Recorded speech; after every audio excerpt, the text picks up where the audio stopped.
Hey there, welcome to Mr. Cozy True Crime Stories. Tonight, we're diving into 2 hours of gripping true crime cases. Real stories of mystery, betrayal, and cold-blooded crimes, all set against the soothing backdrop of rain. It's the perfect blend of calm and unsettling. If these cases draw you in, tap that like button, share with your fellow true crime lovers, and subscribe to join our curious community. I'm always wondering, where are you tuning in from? And what time is it for you right now? Drop it in the comments below. Now settle in, and let's dig into the darkness. Story 1. The first week of March in Norfolk, Virginia, often carries the faintest whisper of spring. The last vestiges of winter's chill surrender to a tentative warmth, and the days grow longer, hinting at the summer to come. For 18-year-old Angelica A.J. Hadsell, a freshman at Longwood University, this time of year in 2015 meant one thing: spring break. It was a cherished ritual, a week-long reprieve from the rigors of her demanding double major in information technology and computer programming, a time to trade textbooks and lecture halls for the familiar comfort of her family home. AJ was more than just a dedicated student. She was a vibrant and energetic young woman, a talented athlete who had excelled at softball and field hockey, and a compassionate soul who volunteered for local charities.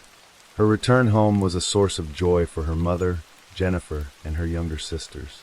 The house on Tara Road would be filled once again with AJ's infectious laughter and the easy rhythm of family life. The morning of Monday, March 2nd, 2015, began like any other day of her break.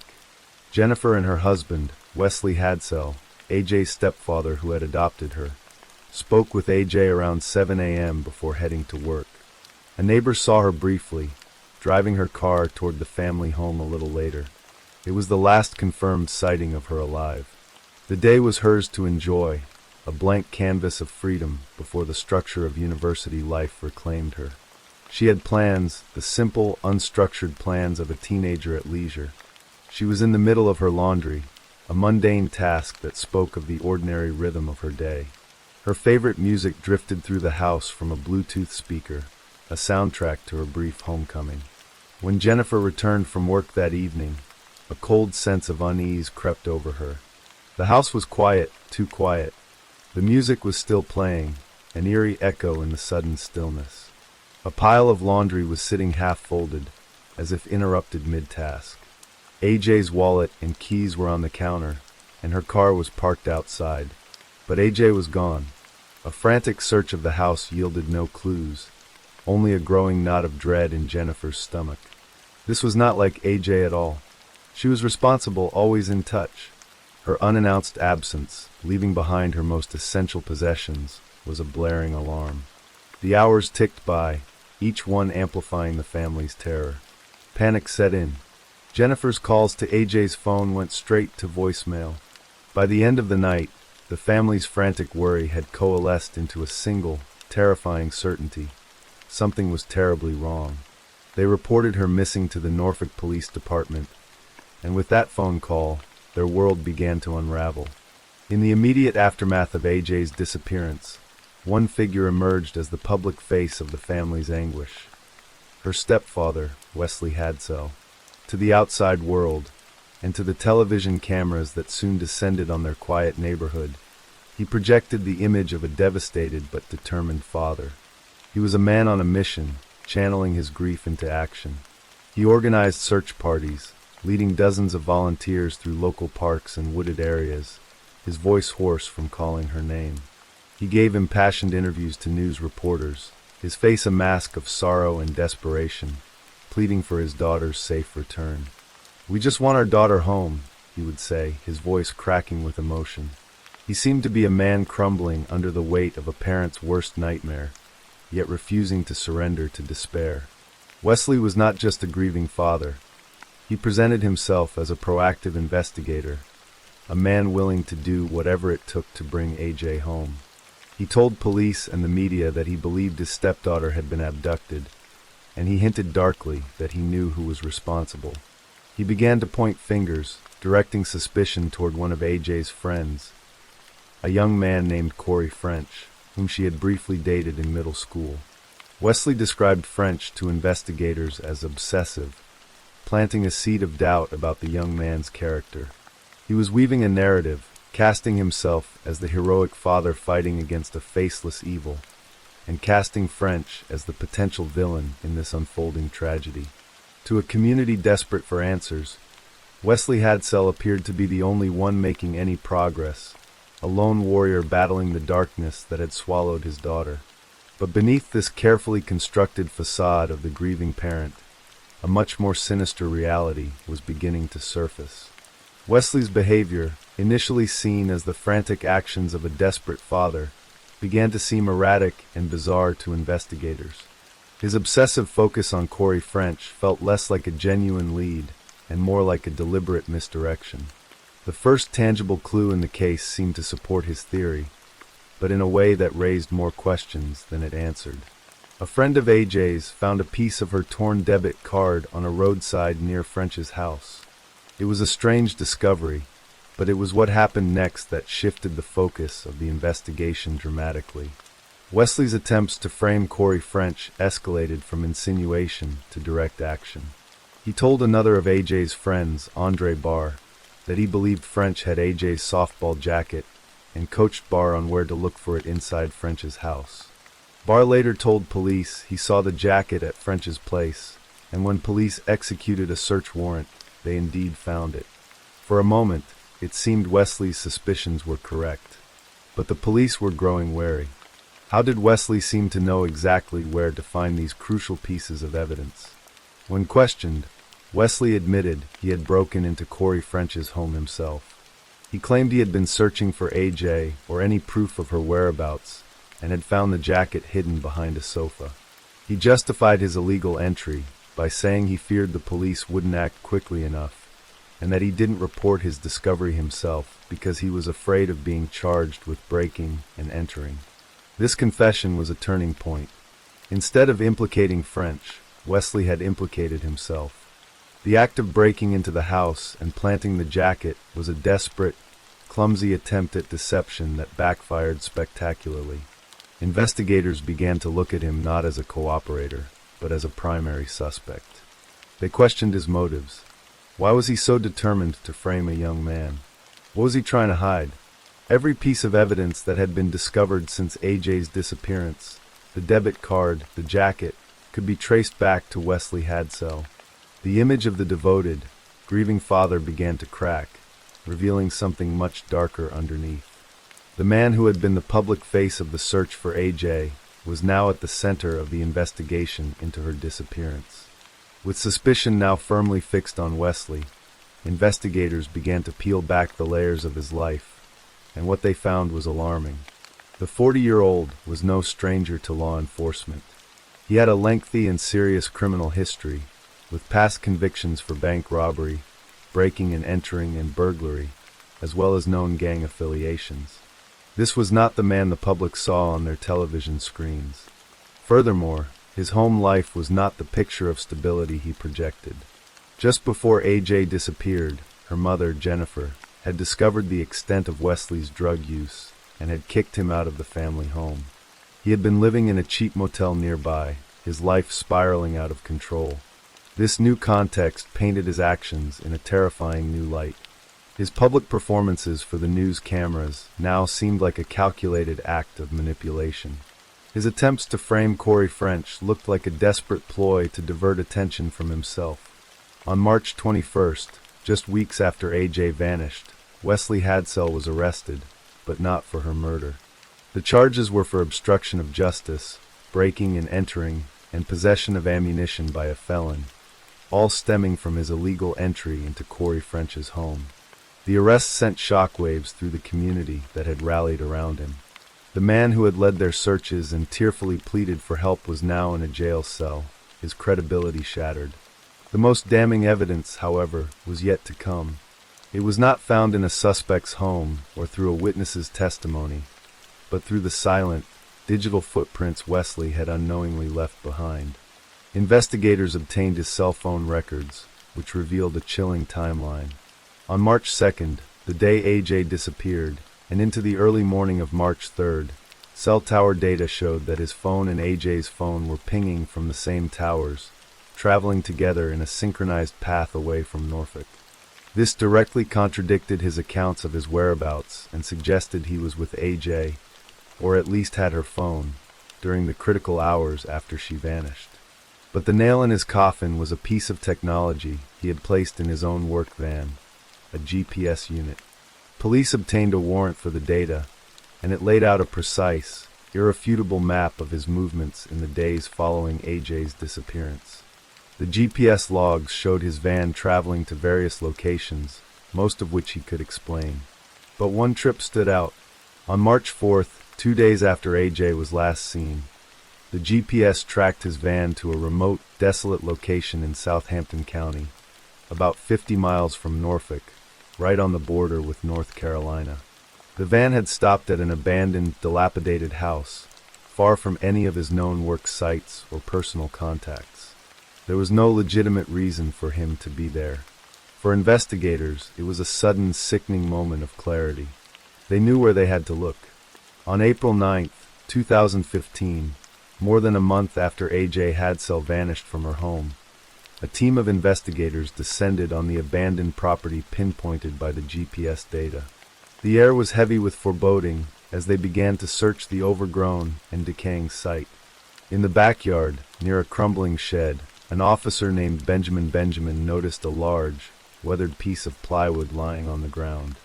It seemed out of place. He pulled it aside, and what he saw beneath it confirmed their worst fears. There, partially buried in a shallow drainage ditch, was the body of a young woman. The following day, the remains were positively identified as those of Angelica A.J. Hadsell. The desperate search was over. The homicide investigation had begun. The scene was horrific.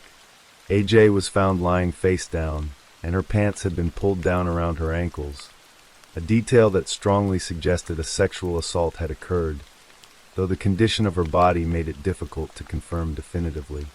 The subsequent autopsy revealed a cause of death that was both shocking and deeply disturbing: acute drugs poisoning. The medical examiner found that she had approximately 3 times the lethal dose of the drug in her system. This was profoundly confusing to her family and friends. AJ had no history of drug use, no track marks on her arms, no indication that she had ever been involved with narcotics. The poison had been introduced into her body, but not by her own hand. The examiner also noted bruising on her neck and chest and blackened eyes, injuries consistent with a violent struggle and restraint. The official cause of death was ruled a homicide, with the medical examiner unable to rule out the possibility of asphyxia by smothering or strangling in addition to the heroin poisoning. With the discovery of AJ's body and the shocking cause of death, the circumstantial evidence against Wesley Hadsell began to form an unbreakable chain. Investigators executed a search warrant for his work van and his motel room. In the van, they found a shovel, work gloves, and rolls of duct tape, a chilling kit that could be used for an abduction. They also found a scrunchie and a photograph of AJ, but conspicuously, no photos of Jennifer's 3 other daughters, suggesting a particular and unsettling fixation on his eldest stepdaughter. The search of his motel room was even more damning. Hidden in the ceiling, police found a stash of drugs. They also found more duct tape and ammunition, linking him directly to the tools of violence and the very substance that had killed AJ. His drug dealer later confessed to selling him the drugs shortly after AJ disappeared. Investigators now had a clear, horrifying theory of the crime. They believed Wesley went to the family home on March 2nd while AJ was alone. He likely forced her to write a strange, incoherent note that was later found, a note intended to make it look like she had left of her own accord. He then abducted her, taking her from the house so abruptly that her laundry was left unfolded and her music still playing. He held her captive for at least a day. Prosecutors contended she was not killed until March 3rd.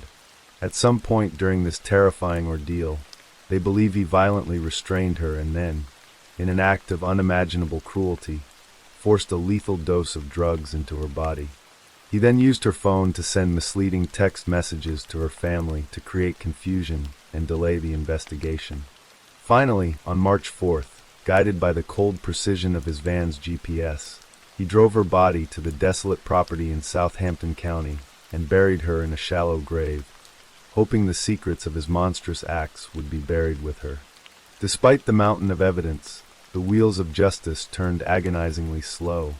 Wesley Hadsell wasn't formally charged with AJ's murder until November 2018, more than 3.5 years after her body was found. The grand jury indicted him on 1 count of first-degree murder, 1 count of felony murder, and 1 count of felony concealment of a dead body. His first trial, which began in early 2020, came to an abrupt end after just 2 days when the judge declared a mistrial over a legal disagreement about what evidence the jury could hear. For AJ's family, it was another agonizing delay, another postponement of justice. Finally, in January 2022, nearly 7 years after AJ's death, Wesley Hadsell was brought to trial again. The prosecution meticulously laid out its case, presenting the jury with the damning tapestry of evidence they had woven together. They presented the GPS data, the digital breadcrumbs that led them to AJ's grave. They showed the cell phone records that proved he and AJ were together after she disappeared. They detailed his bizarre and deceptive behavior, his calculated attempts to frame an innocent young man, and his history of drug abuse and crime. The prosecution argued that Wesley had kidnapped AJ with the intent to sexually assault her, and when she fought back, he murdered her in the most sadistic way imaginable, poisoning her with heroin. The defense offered an alternative theory. They claimed that AJ was depressed and had died by suicide, using migraine medication. They tried to portray Wesley as a victim of circumstance, a man wrongfully accused. But the evidence was simply too overwhelming. The jury listened intently as Jennifer, AJ's mother, took the stand, her voice heavy with the pain of the last 7 years, to testify against the man who had been her husband, the man who had adopted her daughter only to murder her.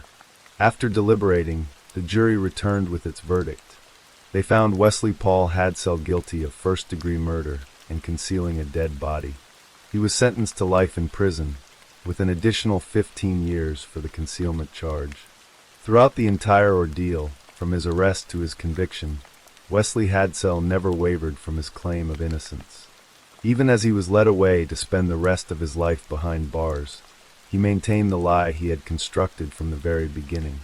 The case of AJ Hadsell is a story of the deepest betrayal.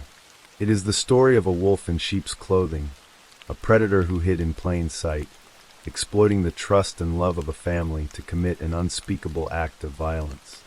Angelica Hadsell came home for spring break seeking the warmth and safety of her family, only to be murdered by the man who should have been her protector. Her future, once so bright and full of promise, was extinguished in an act of calculated cruelty. For her family, the guilty verdict brought a measure of justice, but it could never fill the enormous void left by AJ's absence. The music in her room may have long since faded, but the memory of her vibrant spirit and the chilling story of her final days serves as a harrowing reminder of the darkness that can lurk within the most familiar of faces.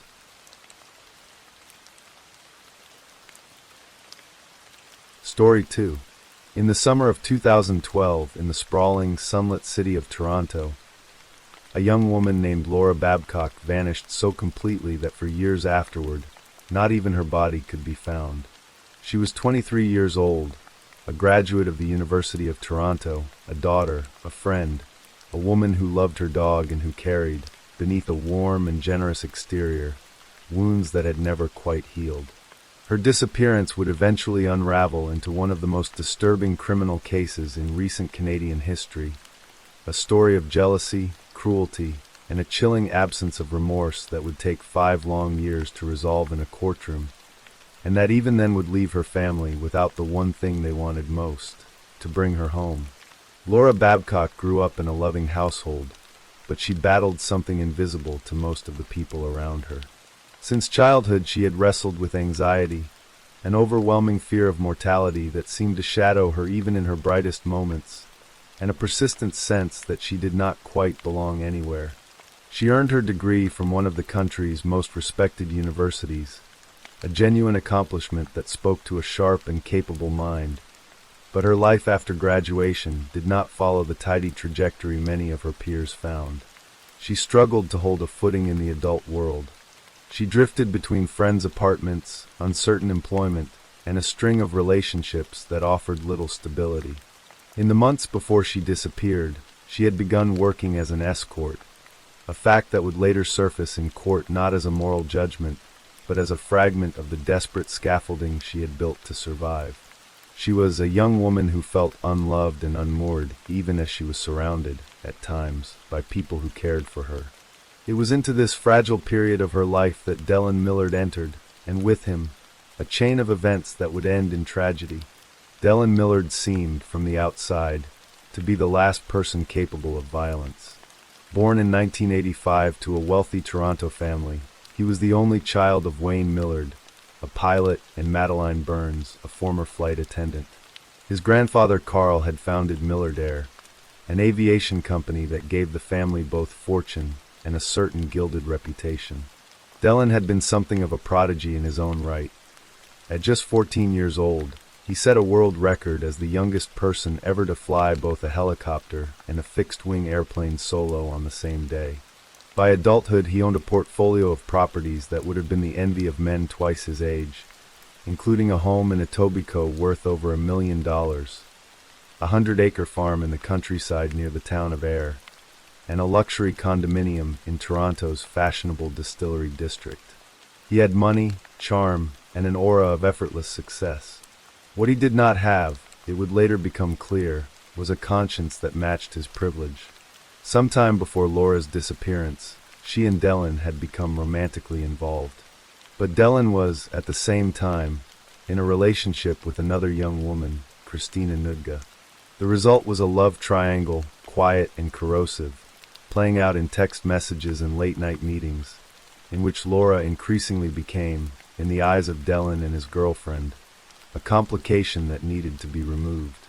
Millard referred to Laura as a problem he intended to get rid of, a chilling phrase he had apparently used as something like a promise to Nudga, a pledge that he would make the inconvenience of Laura Babcock disappear from their lives entirely. It is one thing to speak carelessly in anger. It is another thing to plan, over the course of months, exactly how to make a person vanish. If Dellen Millard was the architect of what followed, Mark Smitch was his instrument.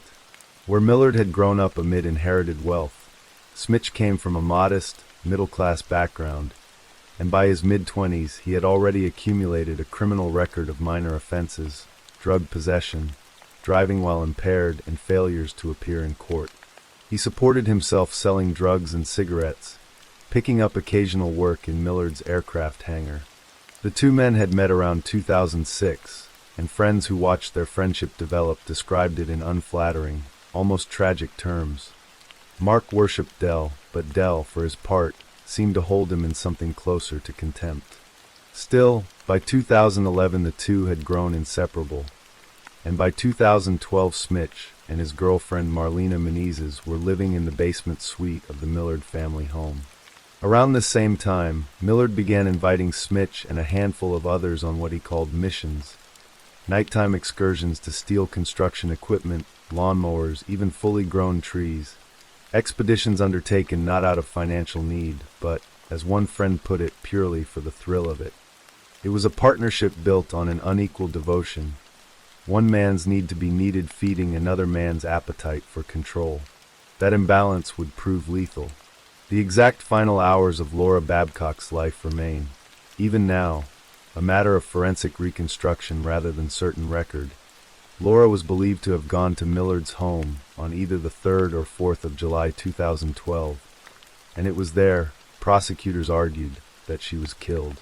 She had, by many accounts, been seen only days before by someone who found her sitting alone on a park bench, days away from her death, described as being within days of death itself, a haunting image of a young woman running out of time without knowing it. After that night in early July, no one who loved Laura ever heard from her again. Her family began the agonizing process that so many families of the missing must endure, the unanswered calls, the unreturned texts, the slow and sickening realization that ordinary explanations, a forgotten phone charger, an impulsive trip, a falling out with friends, no longer fit the silence. According to theory, several weeks after the killing, Millard and Smitch took a large animal incinerator that Millard had purchased shortly before Laura vanished, a machine he had ominously nicknamed the Eliminator, and used it at his farm near Waterloo, Ontario, to destroy her remains. It was a method as calculated as it was horrifying, chosen specifically because it would leave nothing behind for a grieving family to bury, no evidence for examine, no proof at all that a crime had occurred. For years, that calculation appeared to work. Laura Babcock's case went cold. Without a body, without witnesses, without a clear crime scene, police faced the nearly impossible task of proving a murder had happened at all. The break that would eventually crack the case open did not come from any lead in Laura's disappearance. It came, with grim irony, from an entirely separate crime, one that revealed just how far Dellen Millard and Mark Smitch were willing to go, and gave investigators the pattern they needed to look back at Laura's case with new eyes. In May of 2013, nearly a year after Laura vanished, a 32-year-old man named Tim Bosma, from the Hamilton community of Ancaster, listed his pickup truck for sale online. Two strangers arranged to test drive it. They arrived on foot just after 9:20 in the evening on May 6th, telling Bosma's wife, Charlene, that a friend had dropped them off. Bosma told her he would be right back. He never returned. During that test drive, Bosma was shot and killed, and his body was burned that very night in an incinerator kept at Millard's hangar. Hamilton police, treating it initially as a missing persons case with unusual circumstances, quickly discovered the phone used to arrange the test drive was an untraceable burner. Within days, using call records and a distinctive tattoo, one of the men had spotted with the word ambition inside a small box inked onto his wrist. Investigators identified Dellen Millard. He was arrested on May 11, 2013. The very next day, Bosma's truck was discovered hidden inside a trailer registered to Millard's family aviation company, parked in the driveway of his mother's home. Smitch was arrested less than 2 weeks later. It was during the ensuing investigation into Tim Bosma's murder, as police pored over Millard's property, his phone records, and the people in his orbit, that Laura Babcock's name resurfaced. The methods were too similar to ignore. The same farm, the same incinerator, the same casual willingness to erase a human being as though he were disposing of scrap metal.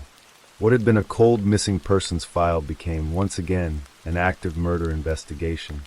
In 2016, Millard and Smitch were convicted of first-degree murder in Tim Bosma's death and sentenced to life in prison without eligibility for parole for 25 years. But even as that verdict brought some measure of justice to the Bosma family, Laura's case still waited, unresolved, in the wings. By the time the two men faced trial for her murder in the fall of 2017, they were already convicted killers, though the jury hearing the Babcock case was deliberately shielded from that fact, so as not to prejudice their judgment of the evidence in front of them. The trial began on October 23, 2017, and stretched across 7 grueling weeks. Prosecutor Jill Cameron laid out for the jury a portrait of calculation and cruelty.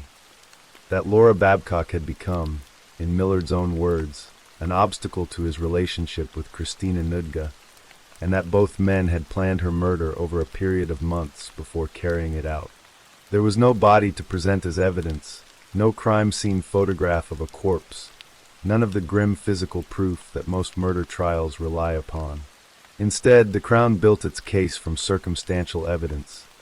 Cell phone records placing Laura at Millard's home in early July, testimony about the incinerator's purchase and use, witnesses who described the escalating tension of the love triangle, and the chilling admission, repeated to multiple people, that Millard intended to make Laura disappear. Both men pleaded not guilty and offered no defense witnesses of note, resting instead on the argument that the Crown had not proven its case beyond a reasonable doubt without physical remains to examine. For Laura's parents, who had waited more than 5 years without their daughter, without even a grave to visit, the trial reopened every wound of the previous years while offering the faint, uncertain hope that a verdict might finally give them something resembling closure. On Saturday, December 15, 2017, after deliberating since the previous Tuesday, the Ontario Superior Court jury returned its decision.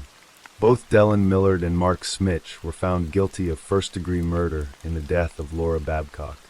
Inside the downtown Toronto courtroom, witnesses described a mixture of tears and quiet, restrained cheers, the sound of a family finally exhaling after 5 years of holding their breath.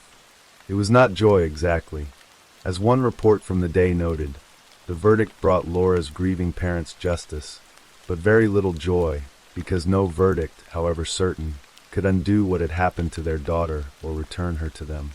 Because both men were already serving life sentences for Tim Bosma's murder, the new conviction added a second, consecutive term, life in prison, with a parole ineligibility period of 25 years, to be served on top of the 25 years already imposed for Bosma's death.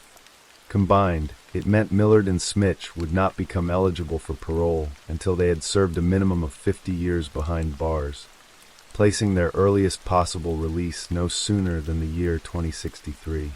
The horror of the case deepened further the following year, when investigators, having already uncovered 2 calculated murders, turned their attention back to a death that had originally been ruled a suicide, that of Dellen Millard's own father, Wayne Millard, found dead of a gunshot wound through the left eye in November 2012. Detectives learned that father and son had clashed bitterly over control of the family aviation business, and that Dellen's cell phone had pinged near his father's home in the early hours of the morning Wayne died. In September 2018, following a trial by judge alone, Justice Maureen Forrestel delivered a 90-minute ruling finding Dellen Millard guilty of first-degree murder in his father's death, stating plainly that she could find no theory of the case consistent with his innocence. He was sentenced to a 3rd consecutive life term, which at the time meant he could not apply for parole until the year 2088, when he would be 103 years old. Millard and Smitch did not accept their convictions quietly. Both appealed their verdicts in the Bosma and Babcock cases, and Millard separately appealed his father's murder conviction. All of these appeals were rejected by Ontario's Court of Appeal within the same week in June 2023, closing off, for the time being, one of their last remaining legal avenues. Smitch's legal team indicated an intention to seek leave to appeal further, to the Supreme Court of Canada itself. In a strange twist of legal history, a 2022 Supreme Court ruling in an unrelated case struck down the practice of stacking consecutive parole ineligibility periods as unconstitutional, which meant that the men's combined sentences, originally amounting to 50 and 75 years before any chance of parole, were reduced. Both men are now technically eligible to apply for parole in 2043. Even that legal footnote has not erased the deeper, unresolved wound at the center of this case. Laura Babcock's remains have never been found. There is no grave where her family can bring flowers, no physical place that holds what is left of her. What remains instead is a record of a life that mattered. A young woman with a sharp mind and a frightened heart, failed first by circumstance and then fatally by 2 men who saw her not as a person but as a problem to be solved. Her name endures now in court transcripts, in news archives, and in the quiet, determined memory of the family who loved her and who, more than a decade after she vanished from a summer evening in Toronto, still wait for the one ending that no verdict has ever been able to give them. Story 3. On a quiet Saturday morning in late October 2004, in a peaceful suburban cul-de-sac outside Richmond, Virginia, a man in pajamas and slippers walked down his own driveway to pick up the newspaper and never walked back inside. Frederick Jablin was 52 years old, a respected professor of organizational communication, a devoted father of 3, and within the space of 3 gunshots fired in the darkness before sunrise, he became the center of a case that would expose the full, corrosive wreckage of a marriage gone terribly wrong. The story of Fred Jablin and Piper Rountree began, fittingly for 2 people whose lives would later collide so violently in a courtroom, in a university classroom. In 1981, Jablin was a young professor of communications at the University of Texas at Austin, freshly divorced and starting over. Piper Roundtree was his student, an undergraduate studying speech communication, drawn immediately to a teacher she found brilliant and magnetic. Their professional relationship ended that same semester, and within 6 months the two had fallen into a romance neither seemed able to resist. They married in 1983, almost on a whim, while Piper was studying law in San Antonio, nearly 200 miles from where Fred continued teaching. For a while, the marriage carried the shape of a happy life. They raised 3 children together, Jocelyn, Paxton, and Callan, moving eventually from Texas to Richmond, Virginia, where Fred took a prestigious position at the University of Richmond's Jepson School of Leadership Studies. Piper, who had trained as a lawyer and briefly worked as an assistant district attorney, put her own career aside to raise the children full-time, throwing herself into motherhood with an intensity. A woman who canned her own preserves, sewed costumes, and volunteered for every school activity she could find time for. But beneath that carefully constructed domestic life, cracks had already begun to spread. Fred threw himself increasingly into his university work, leaving Piper feeling isolated in a house full of children, but empty of partnership. Piper, for her part, struggled with long-standing emotional difficulties, including an eating disorder in her younger years and depressive episodes that deepened around 2000, following an ectopic pregnancy and a hysterectomy that left her grieving in ways she found difficult to express. It was during this fragile period that she began an affair with a married ophthalmologist in the Richmond area, a relationship so consuming that it included repeated threats Piper allegedly made against the other man's wife. When Fred discovered the affair, something in him broke that could not be repaired through counseling or compromise. He filed for divorce, and the marriage that had begun so simply in a Texas classroom now entered its ugliest and most consequential chapter. A court-appointed commissioner reviewing the case for the judge found evidence of Piper's mental health struggles, drinking, and misuse of prescription medication, along with allegations, later found to carry little weight, that she had circulated false claims of abuse against Fred. The divorce was finalized in July 2002 on grounds of adultery. What followed was, by any account, one of the most vicious custody battles Richmond family courts had seen in years. Piper's own sister Tina drafted a scorched earth document portraying Fred as an abusive narcissist, and Piper distributed it not just within the family, but to Fred's university colleagues, to their children's scout leaders, to the parents on the PDA, spreading the family's most private wounds across the entire community. When the dust settled 8 months later, Fred had won almost everything. He was awarded sole custody of all 3 children. He kept the family home on Hearthglow Lane, and the court ordered Piper, the once devoted stay-at-home mother, to pay him nearly $900 a month in child support, a bitter reversal for a woman who had built her entire identity around raising those children. She moved back to Houston, Texas, close to her sister Tina, trying to rebuild a legal career she had abandoned years earlier. It did not go well. Her law practice failed within a year. She filed for bankruptcy in 2003. By the autumn of 2004, she owed nearly $10,000 in unpaid child support, and friends told reporters afterward that she had never come to terms with losing her children, nor with watching Fred, meanwhile, begin to rebuild a life of his own, including his first serious relationship since the divorce. The last weekend of October 2004 arrived in Richmond with the particular chill of early autumn, leaves gathering at the edges of driveways, porches decorated for the Halloween that was still a day away. On Hearthglow Lane, in the quiet Tuckahoe Village neighborhood, neighbors were mostly still asleep before dawn on Saturday, October 30th. Fred Jablin, ever the creature of habit, had risen early as he did every morning, put on a pot of coffee, and dressed in his pajamas and slippers to retrieve the Saturday newspaper from the end of his driveway, just as he had done nearly every day for years, so predictably that at least one neighbor joked he could set his watch by it. At around 6:39 a.m., neighbors were startled awake by 3 sharp, evenly spaced sounds. One woman hoped it was a malfunctioning transformer. Her husband knew immediately it was gunfire, precise and deliberate. Bang, bang, bang.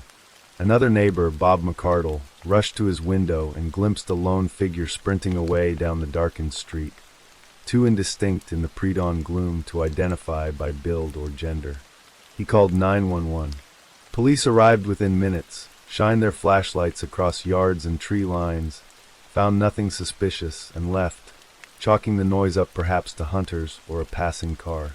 It was still too dark to see what lay just a few dozen feet from where the officers had stood. When the sun rose roughly half an hour later, one of the same neighbors stepped back outside and saw what the darkness had hidden.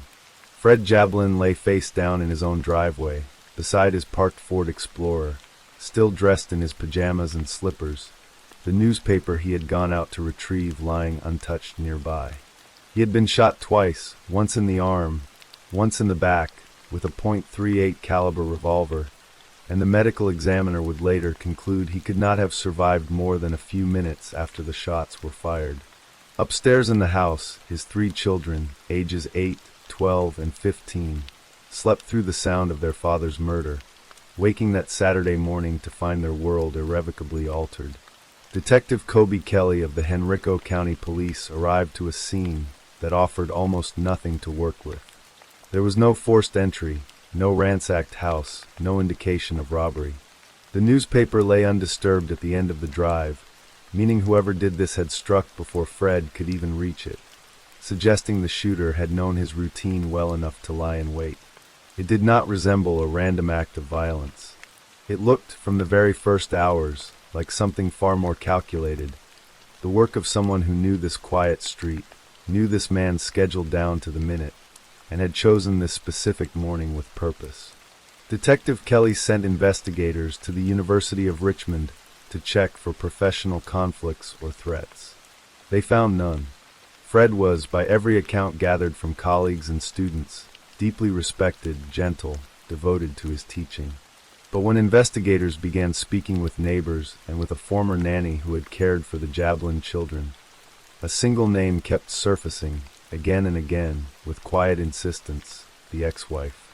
Detective Kelly later described the divorce, when asked to rate its bitterness on a scale of 1 to 10, without hesitation, probably at least an 8. There was an obvious problem with that theory, however. Piper Roundtree lived in Houston, Texas, nearly 1,200 miles away. Her 12-year-old son had spoken to her by phone the night before the murder, and she had told him she was calling from Texas, chatting about ordinary things before bed. When detectives reached her by phone that Saturday night to notify her of Fred's death, her first and seemingly genuine concern was for her children's welfare, since local police had taken them briefly into protective custody. On the surface, distance alone appeared to clear her, but detectives, following procedure, decided to verify her alibi rather than simply accept it. That decision would unravel everything. What investigators discovered over the following days revealed a woman's movements traced, unknowingly, by the very technology meant to keep her connected to her children. Piper's cell phone, according to records obtained from her carrier, had not been pinging off towers in Texas that weekend at all. It had been pinging off towers in the Richmond, Virginia area, including at the exact hour her son believed she was speaking to him from Texas the night before the murder, and continuing through the early morning hours when Fred Jablin was shot. Detectives dug further and found a trail that read like a meticulously laid, if imperfectly executed, plan. 4 days before the murder, Piper had gone to a firing range in Houston to practice with a .38 caliber revolver, the same caliber used to kill Fred, and had specifically asked the friend who accompanied her not to mention the outing to anyone. 9 days before the murder, she had ordered 2 wigs online, one blonde and one auburn, paying extra for rush overnight delivery. 2 days before the killing, a woman matching Piper's description, wearing a blonde wig and carrying identification bearing her sister Tina Roundtree's name, checked in for a Southwest Airlines flight from Houston to Norfolk, Virginia, declaring an unloaded .38 caliber handgun in her checked luggage. A detail airline and TSA staff both distinctly remembered because of how visibly nervous the passenger seemed. From Norfolk, the same woman rented a minivan and checked into a hotel near Richmond under her sister's name, paying in cash. On the afternoon of the murder itself, records showed a passenger using Tina Roundtree's identity boarded a return flight from the Richmond area back toward Houston. And throughout it all, parking records from Houston's Hobby Airport showed Piper's own Jeep Liberty, the car she insisted she had driven around Texas that entire weekend, sitting untouched in the long-term parking garage from Thursday through Saturday. Just 10 days after Fred Jablin was found dead in his driveway, investigators had assembled enough evidence to make an arrest. On November 8, 2004, Piper Roundtree, 44 years old, was taken into custody and charged with first-degree murder. When a journalist later asked her directly whether she had killed her ex-husband, she answered without hesitation, her voice steady. "No, I didn't." Piper's defense, mounted by attorney Murray Janis, did not dispute that someone using her sister Tina's identity had flown to Virginia and back that weekend. Instead, it suggested that the person behind that identity may genuinely have been Tina herself, a devoted older sister who shared cell phones, cars, and even a similar voice and appearance with Piper, and who had drafted the blistering character assassination of Fred during the divorce. The defense pointed out that when Houston police staked out the arriving flight gate with Piper's photograph in hand, none of the 5 officers positioned there saw her disembark. A Houston attorney named Martin McVeigh testified under oath that he had been with Piper in his office at 4:30 that Saturday afternoon, a time that would have made it physically impossible for her to have been the woman on that return flight. But the prosecution, led by Henrico County Commonwealth's attorney Wade Kaiser, methodically dismantled that alternate theory. A clinic employee testified that Tina Roundtree had been seeing patients in Houston that Saturday morning, ruling her out as the shooter. And the cell phone evidence, the prosecution argued, told a story that no amount of sisterly resemblance could explain away. It was Piper's own phone, used to call her own son the night before, in her own words from Texas, that had actually been sitting in the Richmond, Virginia area the entire time. The trial opened on February 22, 2005, in Henrico County Circuit Court and lasted 5 days. Piper took the extraordinary risk of testifying in her own defense, insisting the wigs were for a Halloween costume, the gun range visit was simply Texan recreation, and the cell phone was essentially communal property shared freely with her sister. Under cross-examination, however, she could offer no explanation for why her own car had never left the Houston airport parking garage during the days she claimed to have been driving it around Texas. Jurors later described her testimony as flat and strangely unemotional, one juror remarking that she might have seemed more credible had she simply admitted anger toward her ex-husband rather than showing almost no reaction at all. On February 25, 2005, after deliberating for less than 2 hours, the jury convicted Piper Roundtree of first-degree murder and the use of a firearm in the commission of a felony. On May 6, 2005, Henrico County Circuit Judge L.A. Harris Jr. sentenced her to life in prison, describing the killing as willful, deliberate, and premeditated, and criticizing her for showing absolutely no remorse. Piper, sobbing before the court, insisted her children still needed both a mother and a father, and maintained her innocence even in her final statement. She remains, to this day, incarcerated, technically eligible for parole consideration only after turning 60. What the case never restored, no verdict ever could. Fred Jablin's 3 children lost their father in the space between 3 gunshots and a rising sun, and lost their mother, in every meaningful sense, to a prison cell shortly after.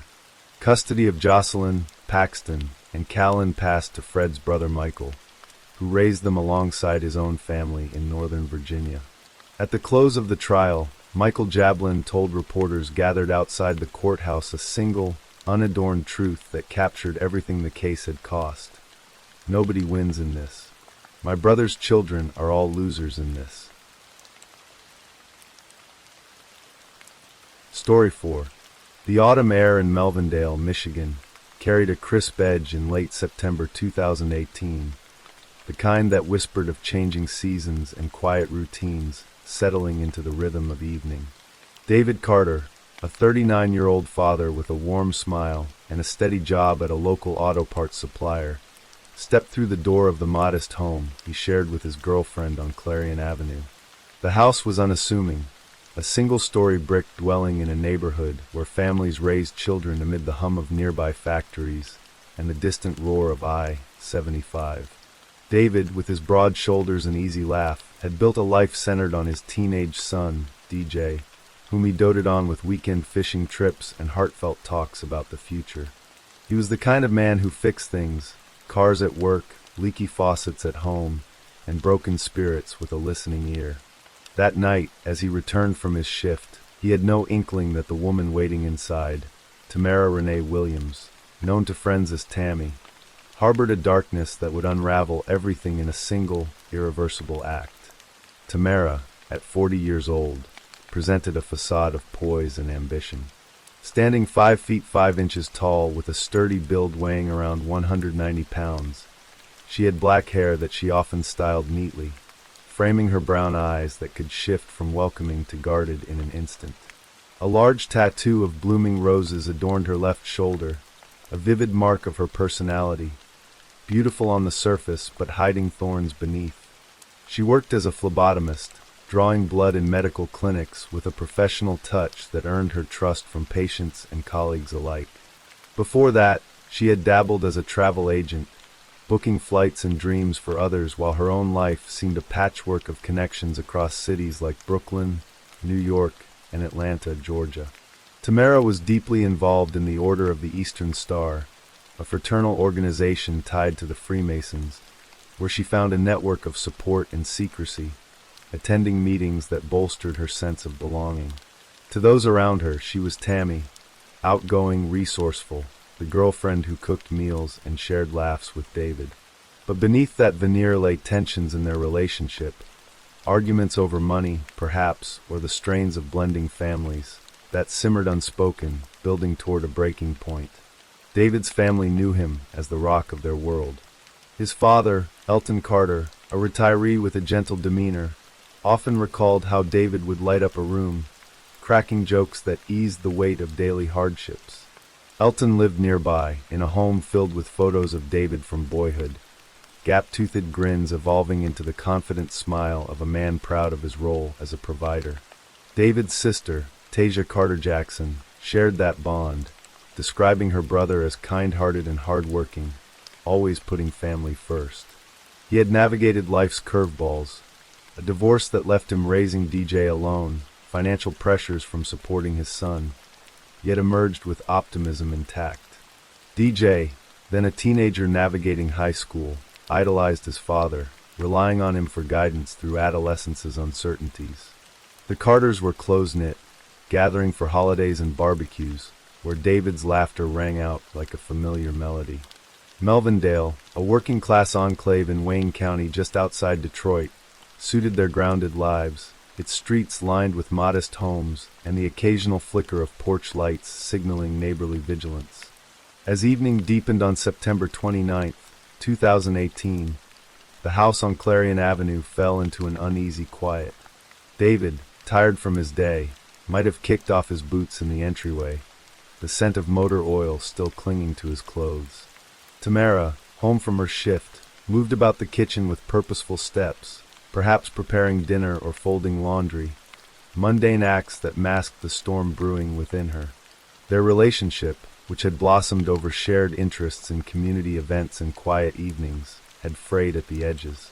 Witnesses later recalled Tamara's occasional flashes of temper, her quick wit turning sharp during disagreements.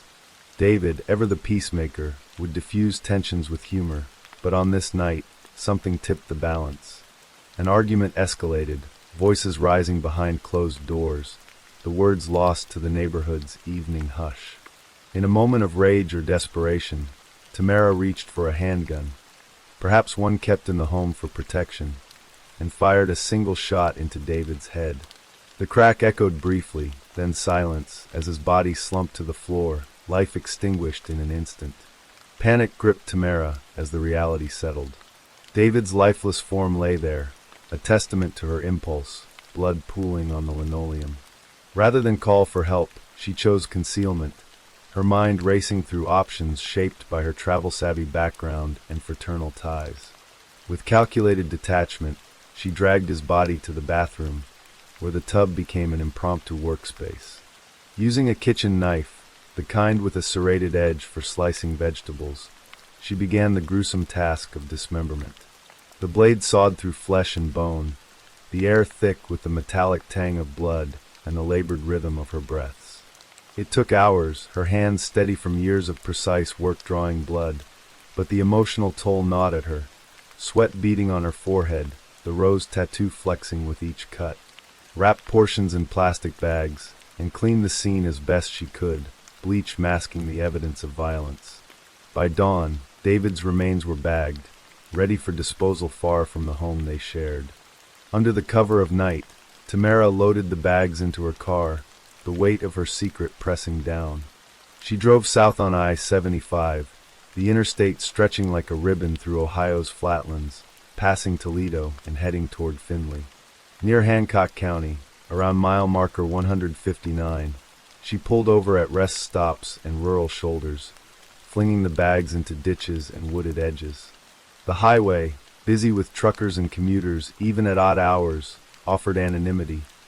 Headlights swept past without pause as she discarded the evidence of her crime.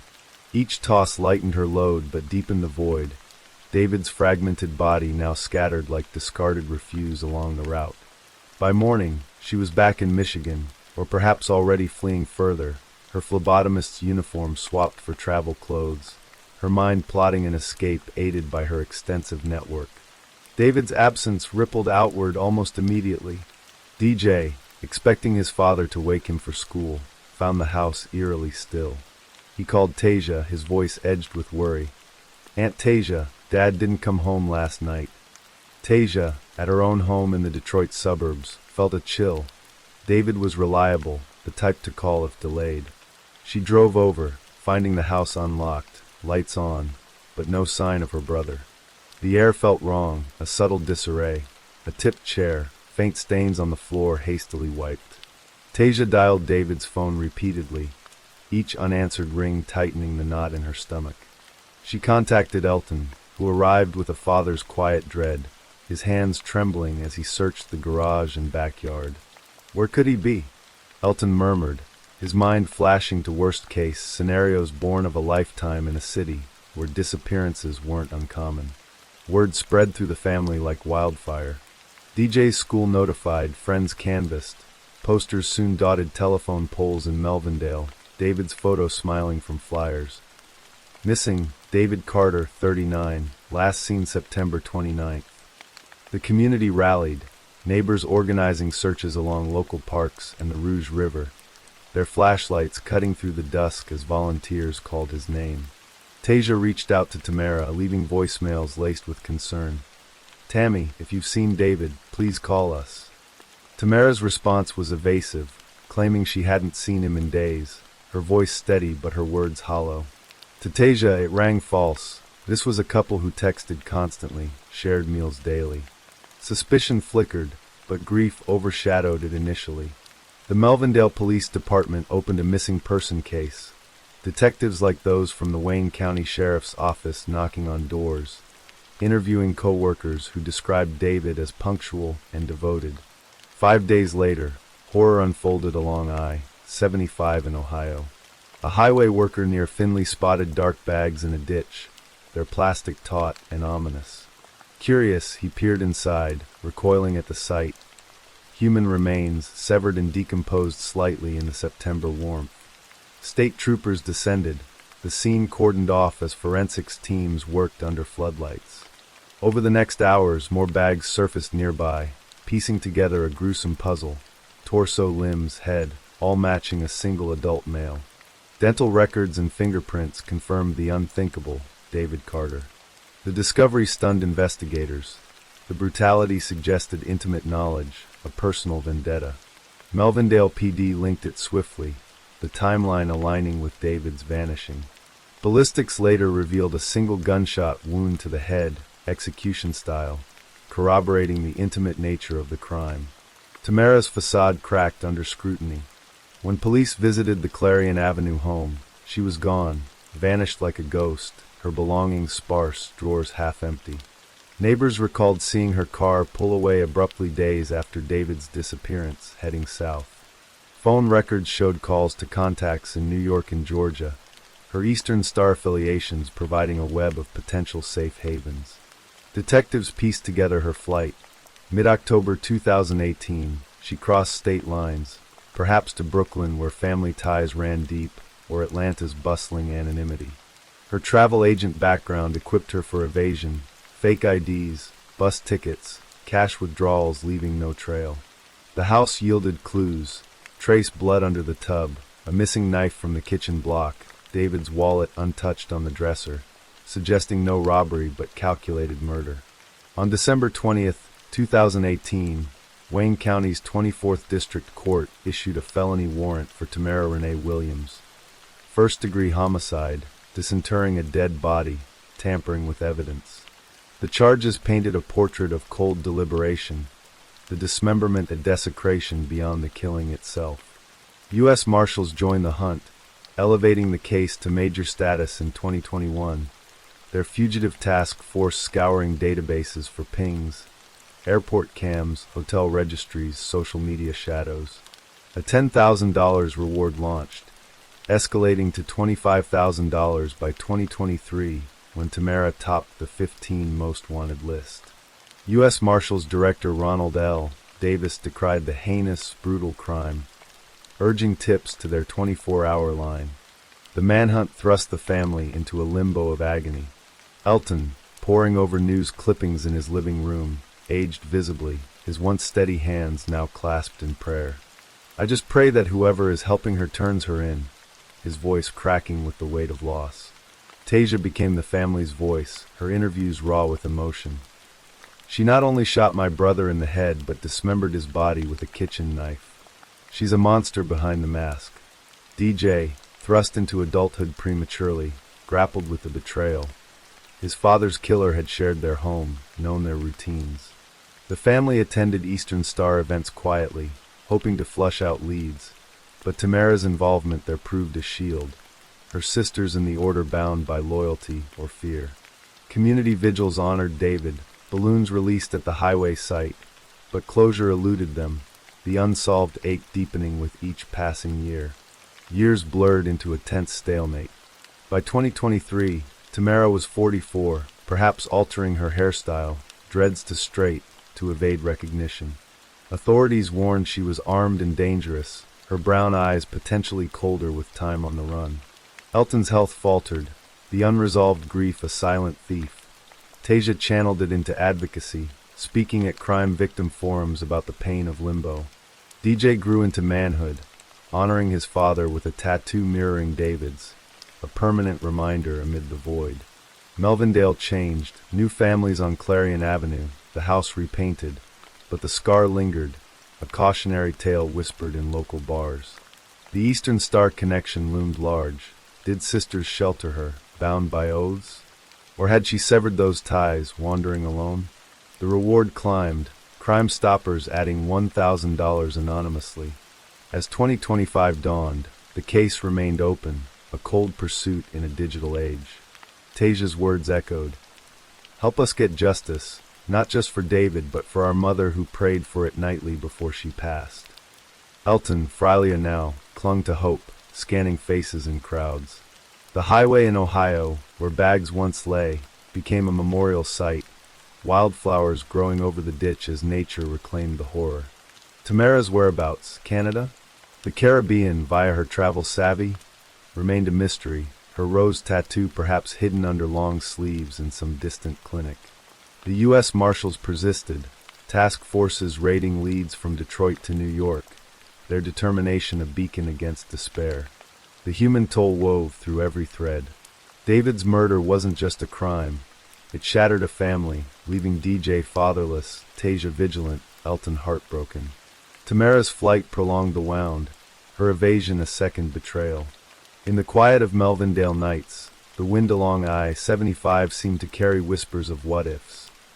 What drove her rage, what remorse, if any, haunted her dreams? The case, unsolved as of October 2025, stood as a testament to resilience amid unresolved darkness, justice deferred but not denied.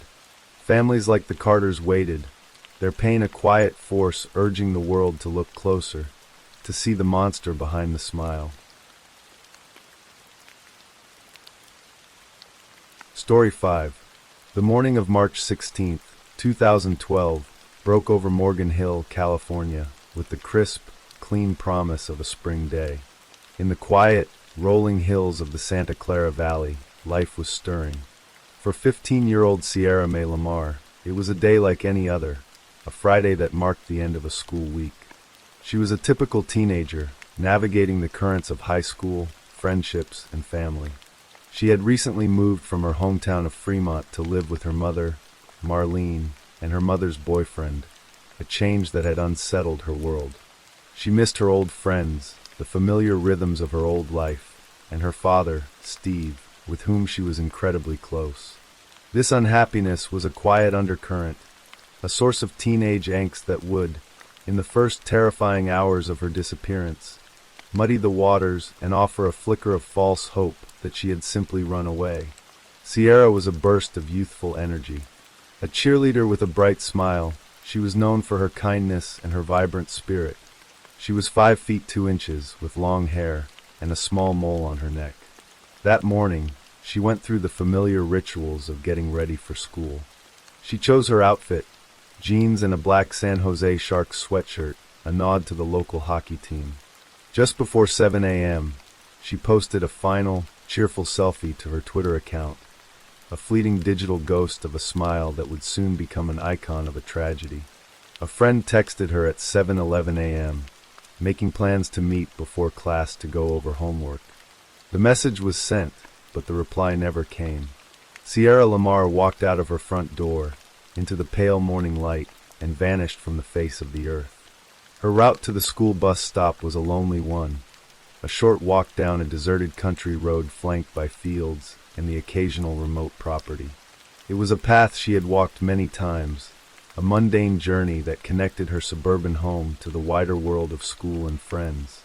The bus was scheduled to arrive at 7:35 a.m. It came and went, its doors opening and closing for the usual crowd of teenagers, but Sierra was not among them. At first, her absence was a small, nagging worry. Her mother sent her a series of texts throughout the day, gentle reminders about household chores. There was no response. As the hours stretched into the afternoon, and Sierra failed to return home, the worry began to curdle into a cold, sharp-edged fear. Her parents' calls to her cell phone went straight to voicemail. By evening, the fear had bloomed into full-blown panic. Marlene and Steve Lamar reported their daughter missing, and the search for Sierra began. The initial hours were a frantic blur of activity. The Santa Clara County Sheriff's Office launched an immediate investigation, their initial theory leaning towards a possible runaway, given Sierra's known unhappiness about the move. But for those who knew her best, this explanation felt wrong. Sierra was responsible, she was close to her family, and this sudden, silent disappearance was terrifyingly out of character. As news of her disappearance spread, the community of Morgan Hill began to mobilize. A search center was established, and a wave of volunteers, ordinary people moved by a family's anguish, began to pour in, their numbers swelling from dozens to hundreds, and eventually to thousands. The first major break in the case came the very next day, and it shattered any lingering hope that Sierra had left on her own terms. Her cell phone was discovered in a field, about 2 miles from her home. It had been found by a woman walking her dog, its silent screen a grim omen. The following day, about 100 yards from where the phone was found, searchers made an even more disturbing discovery. Tucked away near an abandoned shed, they found Sierra's black and pink Juicy brand handbag. Inside were her school books, and a neatly folded pair of jeans and her San Jose Sharks sweatshirt, the clothes she had been wearing when she vanished. The message was chillingly clear. Sierra had not run away. She had been taken. The discovery of Sierra's belongings transformed a missing person case into a major criminal investigation. The sheriff's office, now convinced they were dealing with a violent abduction, processed the items with painstaking care. The clothes, in particular, held the key. On her jeans, forensic analysts made two critical discoveries. First, there were tiny glass beads embedded in the fabric, the same kind used as reflective material in road markings, suggesting that Sierra had been dragged along a paved surface at some point during her abduction. The second discovery was even more damning. On the inseam of her jeans, they found a small, almost invisible stain. It was a trace amount of male DNA, later identified as semen. This single piece of evidence turned the investigation on its head. It meant the attacker had left a calling card, a microscopic signature that could link him directly to his victim. On March 28, 2012, just 12 days after Sierra disappeared, the DNA sample was run through CODIS, the National DNA Database. The result came back with an almost unbelievable number of potential matches, 12. But a database administrator, taking a closer look at the genetic markers, quickly eliminated 11 of them. The DNA belonged to one man, a 21-year-old from Morgan Hill named Antolin Garcia Torres. Suddenly, the faceless predator who had snatched Sierra from the side of the road had a name. Antolin Garcia Torres was not a stranger to law enforcement. He had a prior criminal record, including a conviction for felony assault. He lived in a trailer park just 7 miles from Sierra's bus stop, placing him squarely in the vicinity of the abduction. He was a young man living with his mother and his pregnant girlfriend, a seemingly ordinary life that concealed a dark and violent history. Investigators began to dig into his past, and what they found was deeply disturbing. They uncovered a series of attempted kidnappings that had occurred in the parking lots of local Safeway grocery stores, beginning in 2009. In each case, a man had approached a woman, sometimes using a stun gun, in a brazen attempt to abduct them in broad daylight. In one of the attacks, the assailant had dropped the stun gun as he fled. A fingerprint had been recovered from the battery compartment, but at the time, it had not matched anyone in the system. Now, with a suspect in their sights, they ran the print again. It was a perfect match for Antolin Garcia Torres. The pattern was terrifyingly clear.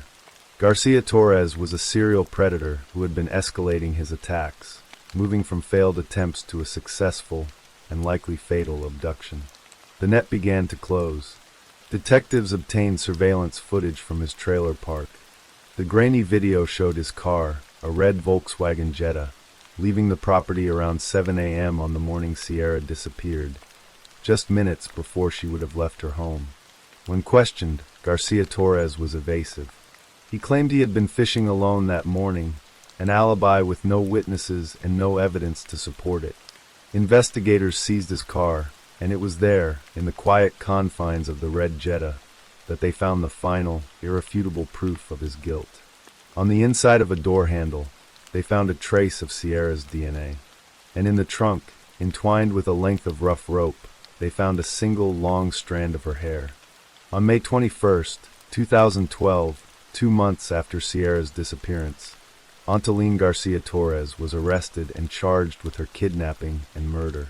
The arrest brought a sense of grim satisfaction to the community, but for Sierra's family, it was a hollow victory. They had a suspect in custody, but they still did not have their daughter. The most agonizing question remained unanswered. Where was Sierra? The arrest of a suspect did not signal the end of the search. It intensified it. The community's response was nothing short of extraordinary. Led by Sierra's father, Steve Lamar, a quiet man whose grief had been forged into an unbreakable resolve, thousands of volunteers dedicated their weekends to searching for Sierra. For 3 years, they fanned out across the rugged terrain of Santa Clara County, a civilian army driven by empathy and a shared sense of purpose. They scoured fields, reservoirs, and remote hillsides, enduring sweltering heat and pouring rain. The search for Sierra Lamar became the longest-running active search for a missing person in the United States, a testament to the enduring power of a community's love and a father's devotion. Steve Lamar became the stoic, heartbroken face of the search effort. "I need to be strong for my daughter," he would say, his voice steady despite the immense pain.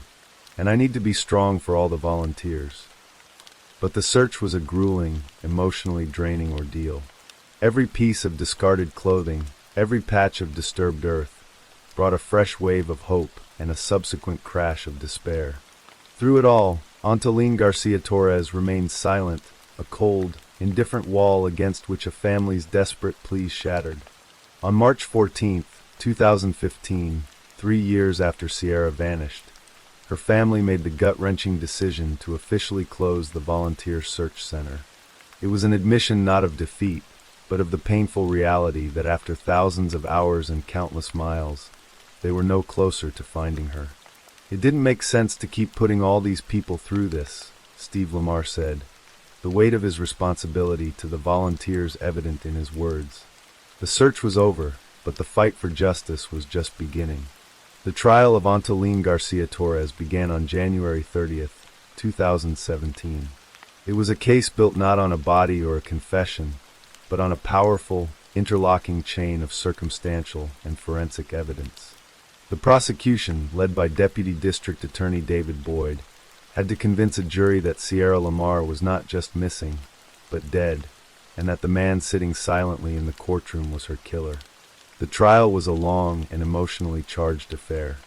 The prosecution meticulously laid out its case, presenting the jury with the DNA evidence from Sierra's jeans, the fingerprint from the stun gun, and the hair and DNA found in Garcia Torres's car.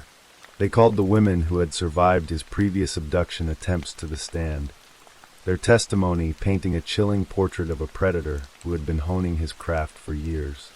The defense, led by Al Lopez, fought back aggressively. They attacked the integrity of the investigation, suggesting that the lead detective, Herman Leon, had mishandled evidence and suffered from tunnel vision, focusing on Garcia Torres to the exclusion of all other possibilities.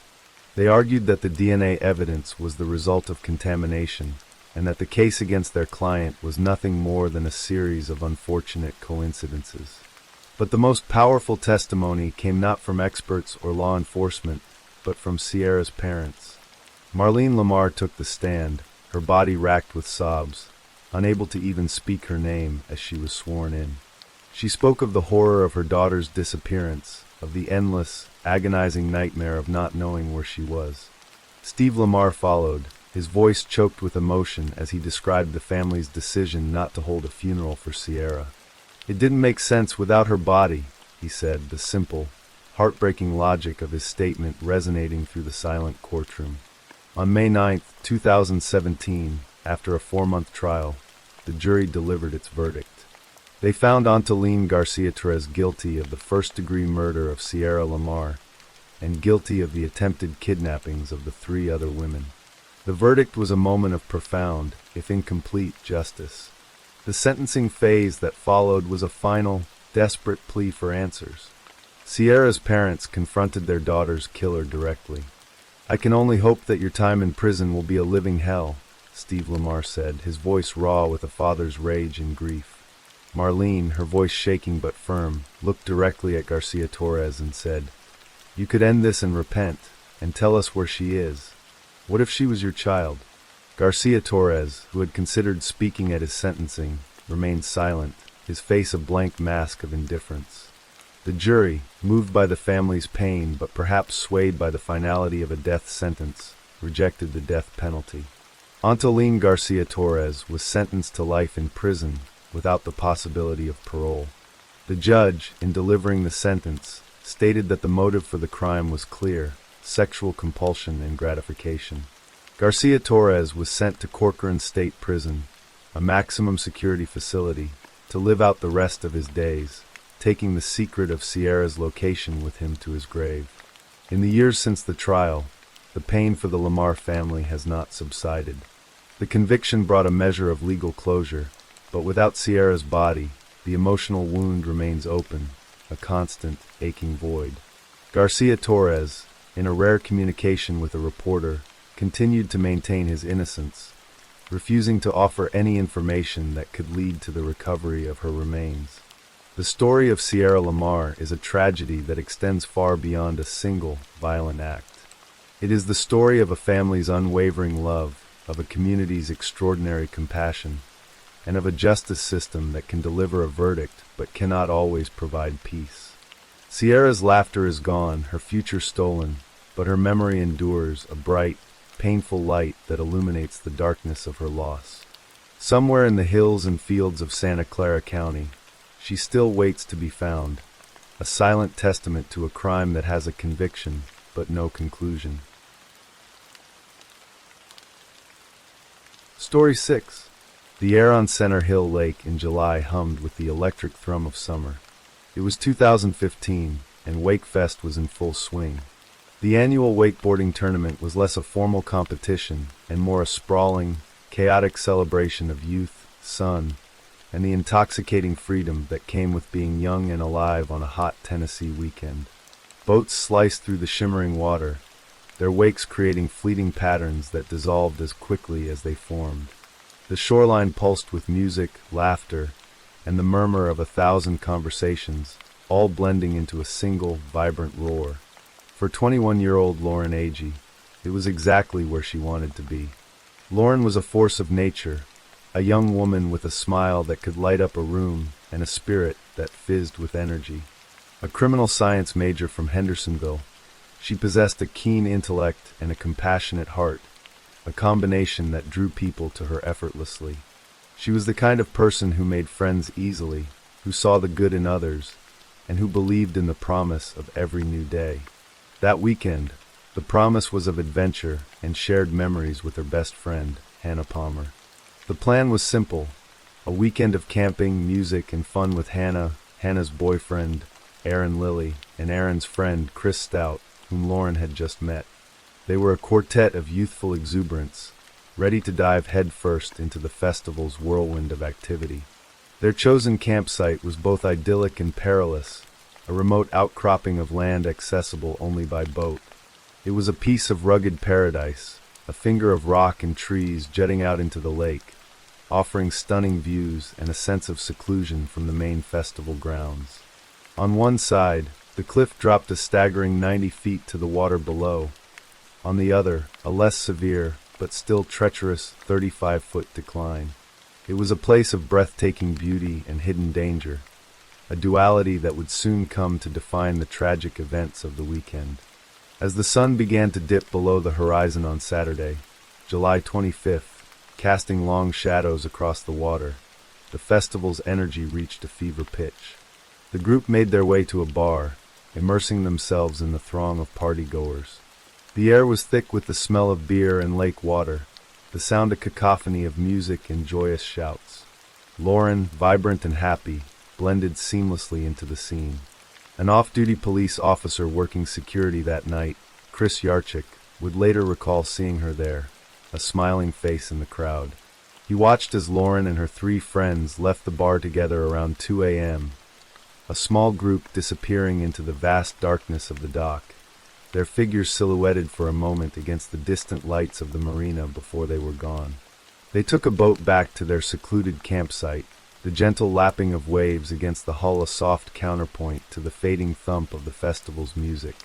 Back on the cliffside, the world shrank to the small circle of their camp. The night was warm, the sky a blanket of stars. According to the story her friends would later tell police, the 4 were intoxicated as they settled in for the night. Hannah and Aaron retreated to their tent, while Lauren and Chris Stout decided to sleep in a hammock strung between 2 trees, perilously close to the cliff's edge. The gentle sway of the hammock, the soft summer breeze, the distant echo of the party. These were the last peaceful moments Lauren Agee would ever know. The next morning, the sun rose on a scene of quiet confusion. Hannah Palmer awoke and, according to her statement, found the hammock empty save for Chris Stout. "Where is Lauren?" she asked him. Stout's reply was unnervingly casual. "She got up a while ago, but I didn't feel her," he said, adding that he didn't know how long she had been gone. A flicker of worry might have been expected, a sense of immediate alarm. But what followed was a strange and unsettling calm. Lauren's flip-flops were still at the campsite. Her purse and her cell phone, that essential tether to the modern world, lay untouched. She had vanished into the night, leaving everything behind. Yet, no one called for help. No one raised the alarm. The justification her friends later gave was that Lauren was outgoing, the kind of person who makes friends with anyone. They decided she must have wandered off, perhaps met someone new and gone with them. "We thought maybe someone came and got her," Stout would tell police. So they waited. They went down to the boat dock and waited, as the minutes stretched into hours and the sun climbed higher in the sky, burning off the morning haze. While they waited, a local man named Lynn Blair and his son, Dylan, were out on the lake, enjoying a quiet Sunday of fishing.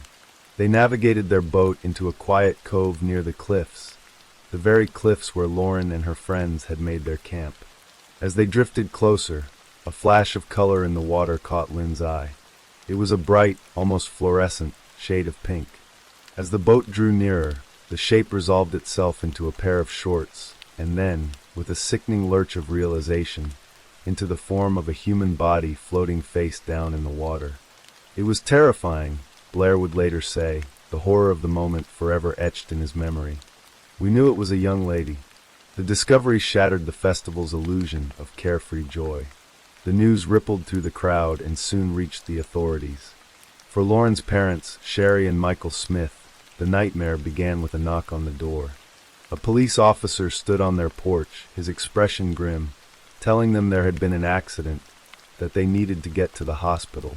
The drive was a blur of fear and confusion. At the hospital, another officer delivered the news that would cleave their lives in two. Lauren was dead. In the maelstrom of her grief, Sherry Smith's first coherent thought was a question. "The first thing out of my mouth that I said to him was, 'Where are the people that she was with?'" she recalled. The officer's reply was simple, "We're questioning them." The investigation by the DeKalb County Sheriff's Department was swift and, in the eyes of many, shockingly superficial. The official narrative quickly took shape. Lauren Agee, with a blood alcohol level more than twice the legal limit, had tragically stumbled in the dark, fallen from the cliff, landed on the rocks below, and rolled into the lake. The medical examiner ruled her death an accident, caused by blunt force trauma consistent with a fall. The case, it seemed, was closed before it had ever truly been opened. But for Sherry Smith, this explanation felt hollow, an ill-fitting conclusion to the vibrant life of her daughter. Her mother's intuition screamed that something was wrong. The pieces didn't fit. The story her daughter's friends told felt rehearsed and devoid of the genuine panic and grief she would have expected. Her suspicion began to crystallize when she stumbled upon a photo posted on Chris Stout's Instagram account just one day after her daughter's body was pulled from the lake. The photo showed Hannah Palmer and Erin Lilly smiling on a boat. The original caption, a chilling testament to their apparent state of mind, read, "Best weekend ever." It was later edited to something more innocuous, but the damage was done. How could they be having the best weekend ever when their friend lay dead? The doubts festered, growing into an unshakable conviction that Lauren's death was no accident. Sherry began to push, to ask questions, but she was met with a wall of official indifference. Frustrated and heartbroken, she was a mother adrift in a sea of unanswered questions, her daughter's memory clouded by a narrative she simply could not accept. Her quest for the truth had just begun, a lonely and arduous journey she was determined to see through to the end. "I'm never going to give up until I find the truth," she vowed, a promise made to the memory of her child. "My baby was worth it. I'm never going to give up, ever." The turning point in Sherry Smith's solitary crusade came in the form of an unexpected phone call. On the other end of the line was Ryan Melanson, a police officer from a neighboring jurisdiction who had been at Center Hill Lake during Wakefest. He had been on the scene after Lauren's body was found and had spent time with Erin Lilly and Chris Stout. What he told Sherry confirmed her deepest fears. He didn't believe it was an accident.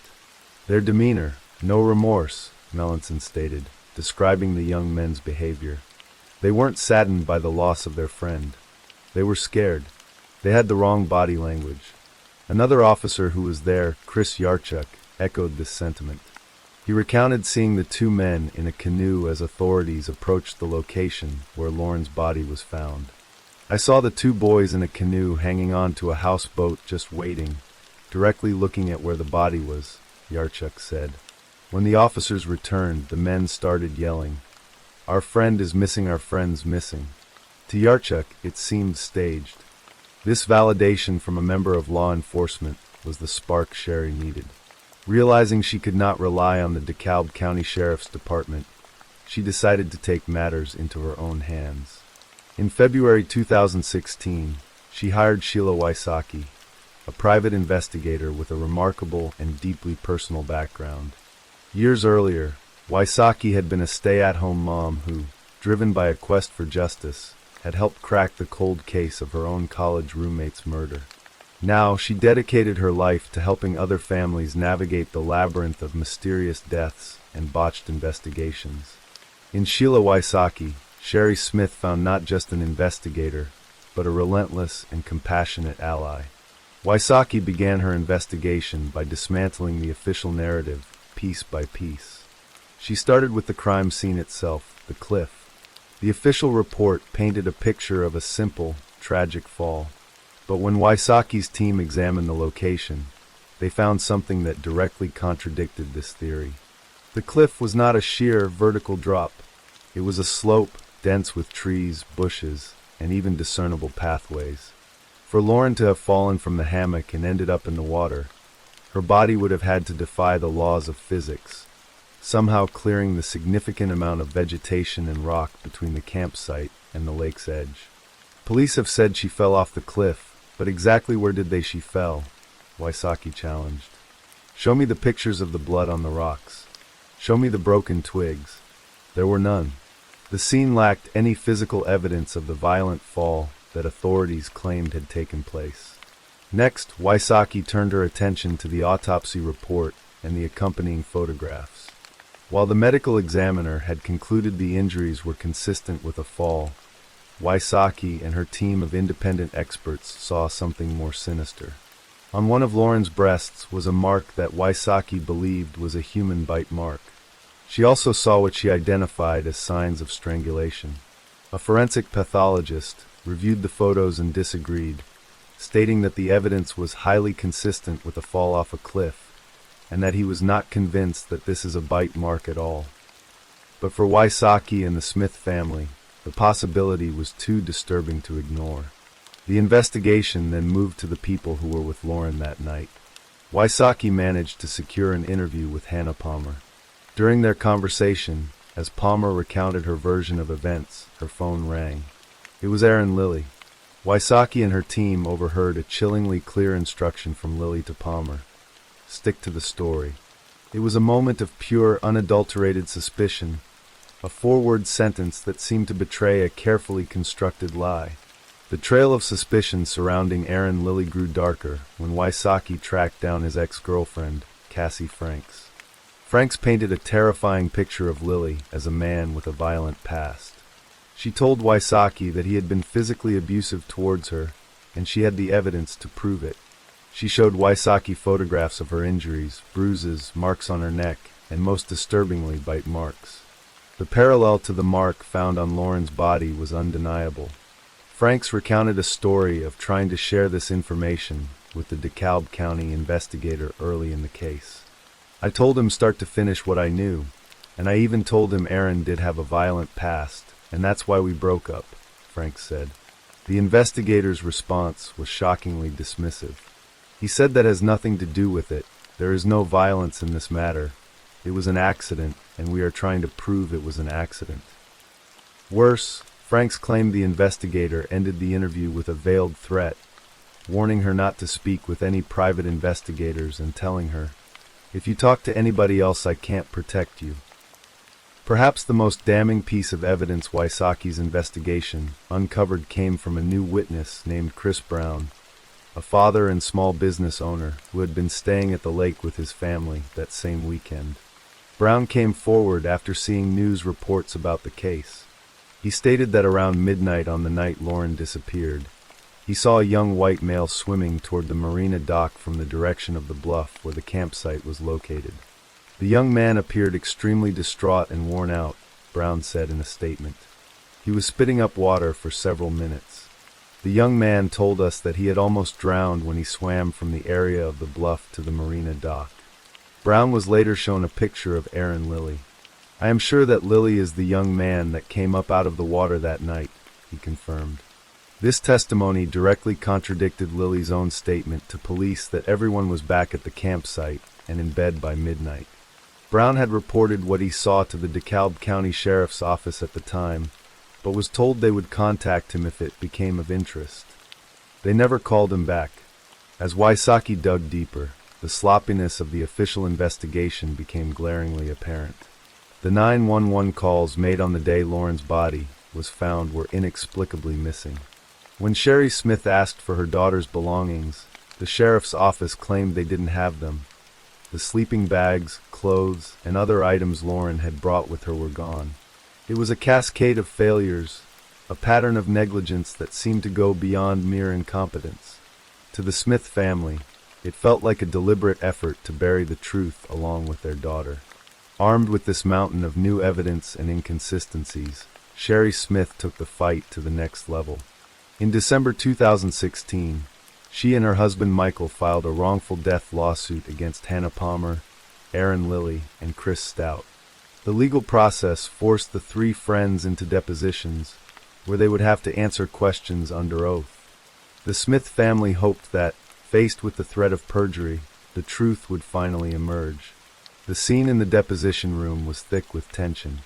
One by one, the three individuals who were the last to see Lauren alive were questioned about the events of that weekend. But the moment of catharsis, of truth revealed, never came. Instead, in response to nearly every question asked, each of them, Hannah, Aaron, and Chris, invoked their Fifth Amendment right against self-incrimination. The legal shield designed to protect the innocent from being forced to testify against themselves was now being used to stonewall a grieving mother's search for answers. The legal battle yielded a crushing blow in March 2017. A judge ruled that there was not enough evidence for the wrongful death case against Hannah Palmer to proceed, and the suit against her was dismissed. While the civil suits against Lilly and Stout were allowed to continue, the dismissal was a profound disappointment for the Smith family.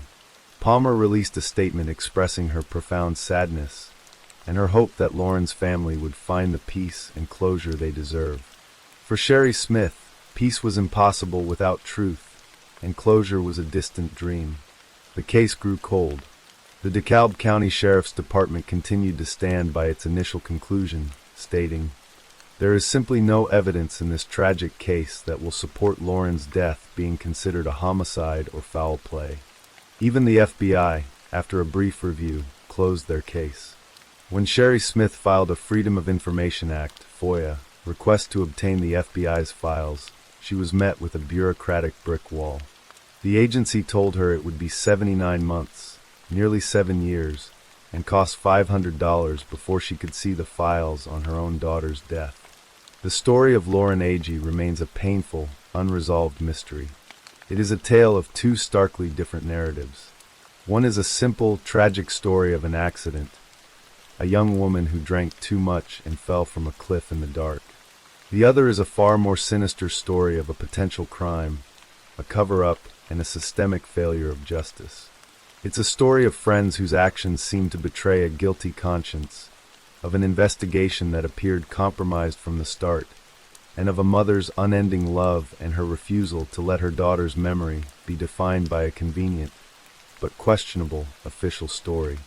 The water of Center Hill Lake keeps its secrets, and for Lauren's family, the search for what really happened that night continues, a constant, aching question mark hanging over their lives.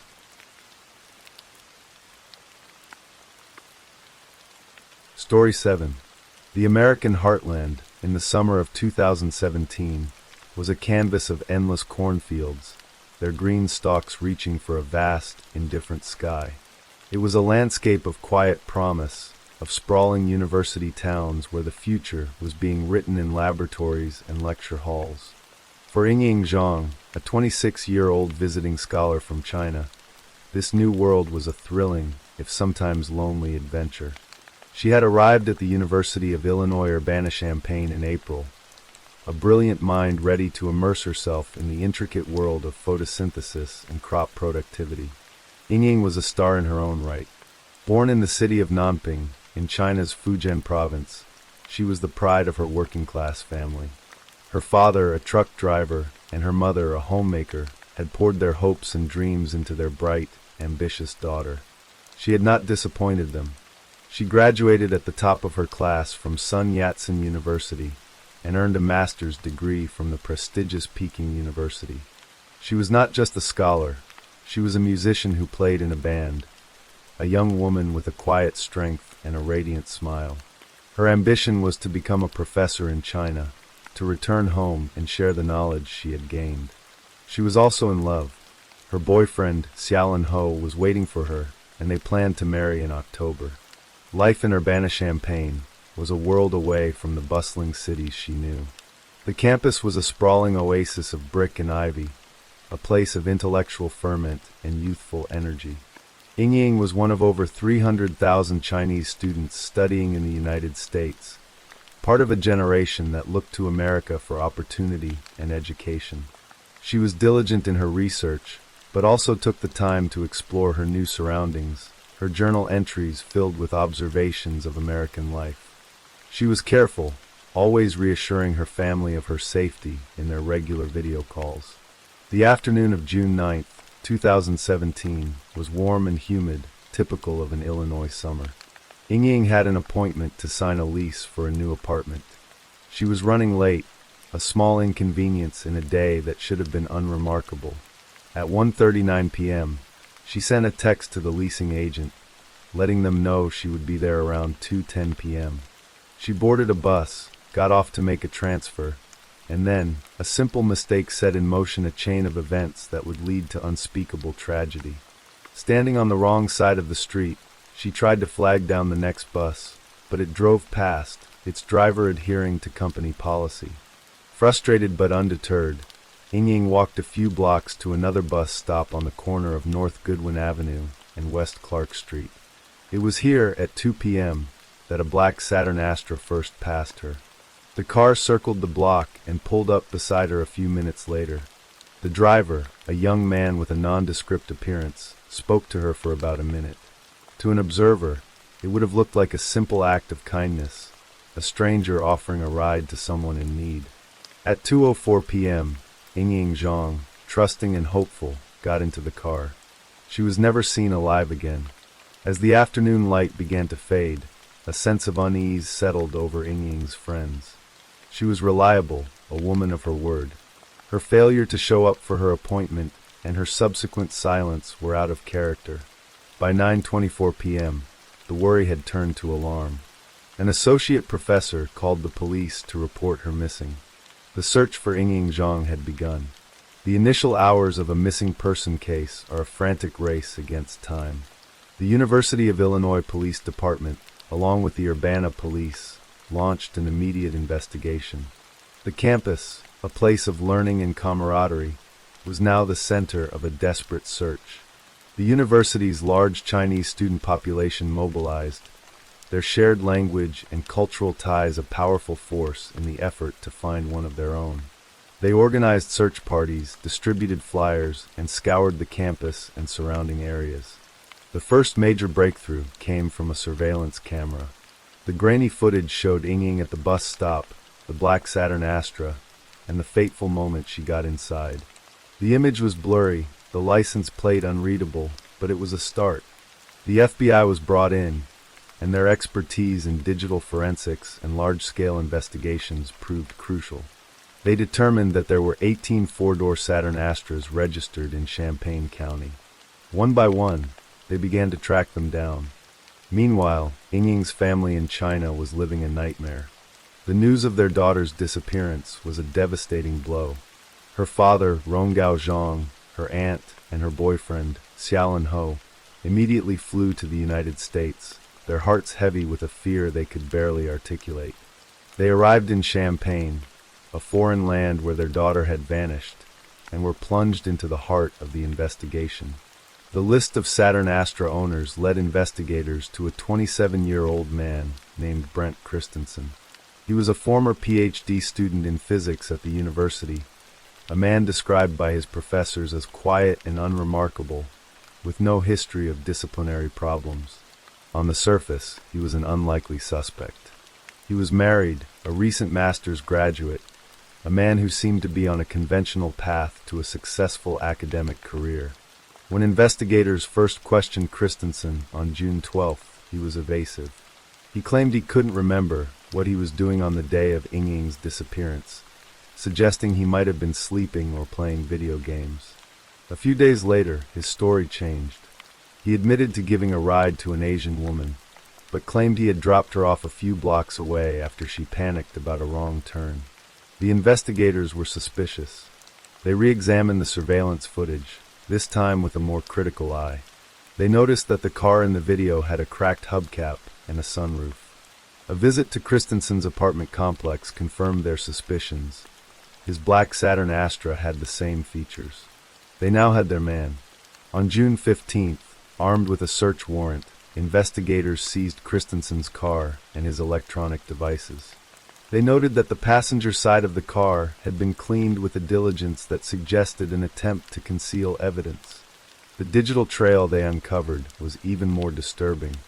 In the months leading up to Ying's disappearance, Christensen had visited online forums with titles like Abduction 101 and Perfect Abduction Fantasy. The quiet, unremarkable PhD student had a dark and violent secret life. The FBI knew they had the right person, but they needed more than circumstantial evidence. They needed a confession. Their strategy was both clever and audacious. They approached Christensen's girlfriend, Tara Bullis. Unbeknownst to him, Christensen and his wife were in an open marriage, and Bullis was his girlfriend.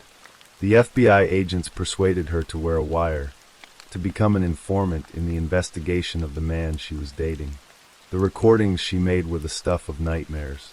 Christensen, believing he was confiding in a trusted partner, revealed the horrific truth of what he had done.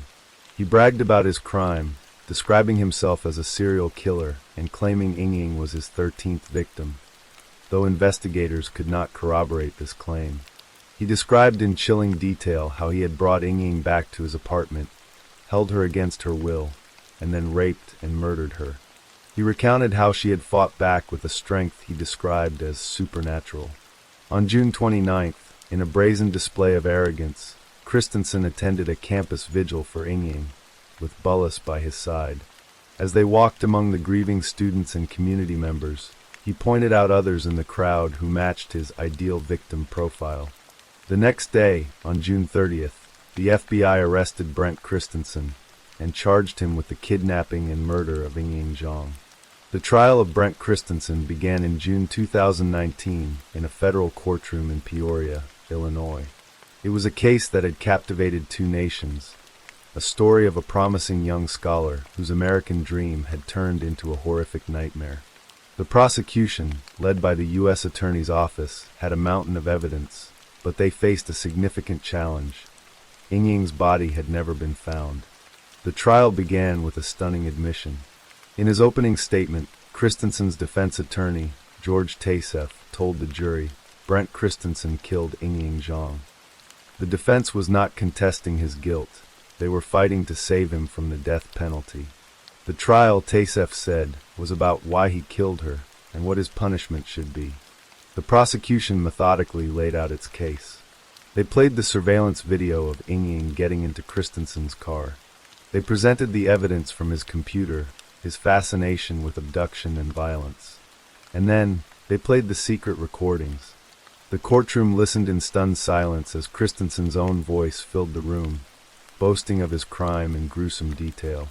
He described how he had choked, stabbed, and then beaten Ying to death with a baseball bat before decapitating her. Tara Bullis, the woman who had bravely worn the wire, took the stand and testified against her former boyfriend. She recounted how he had confessed to her, how he had shown no remorse, only a chilling pride in his actions. The jury also heard from another young woman who had a terrifying encounter with Christensen on the same day he abducted Ying. She testified that he had approached her, posing as an undercover police officer, and tried to lure her into his car. She had refused, a decision that likely saved her life. The most emotional moments of the trial came when Ying's family testified. Her father, Rongao Zhang, spoke through a translator, his voice thick with grief. He described his daughter's dreams, her bright future, and the devastating impact of her loss on their family. Her boyfriend, Xiaolin Ho, spoke of their plans to marry, of a future that had been stolen from them. After just 2 hours of deliberation, the jury returned its verdict. Guilty on 1 count of kidnapping resulting in death, and 2 counts of making false statements to the FBI. The first phase of the trial was over. Now the same jury would decide whether Brent Christensen would live or die. The sentencing phase of the trial was a somber and emotionally charged affair. The prosecution argued for the death penalty, describing Christensen's crime as heinous, cruel, and depraved. They painted a picture of a man who had meticulously planned and executed a brutal murder, a man who had shown no remorse and had even taken pleasure in his actions. The defense, in a desperate bid to save their client's life, presented a very different picture. They argued that Christensen was a man struggling with mental illness, alcohol abuse, and a failing marriage. They brought in his father, who tearfully described his son as a gentle, logical person who had never shown any signs of aggression. They presented a 72-page PowerPoint presentation arguing that a life sentence in a maximum security prison was a sufficiently harsh punishment. Ying's family also had their say. Her father, in a powerful and heartbreaking statement, pleaded with the jury to sentence Christensen to death. But he also made another, more desperate plea. "We hope that every day he is in prison, he will feel the pain and suffering that we feel for the loss of Ying," he said. But more than anything, he wanted to know where his daughter's body was, so they could bring her home to China for a proper burial. The jury deliberated for 8 hours over 2 days. The decision they faced was a heavy one. In the end, they could not reach a unanimous verdict on the death penalty. 10 jurors voted for death, but 2 held out. Under federal law, a unanimous decision is required for a death sentence. As a result, Brent Christensen was automatically sentenced to life in prison without the possibility of parole. On July 18, 2019, Judge James Shadid formally sentenced Christensen.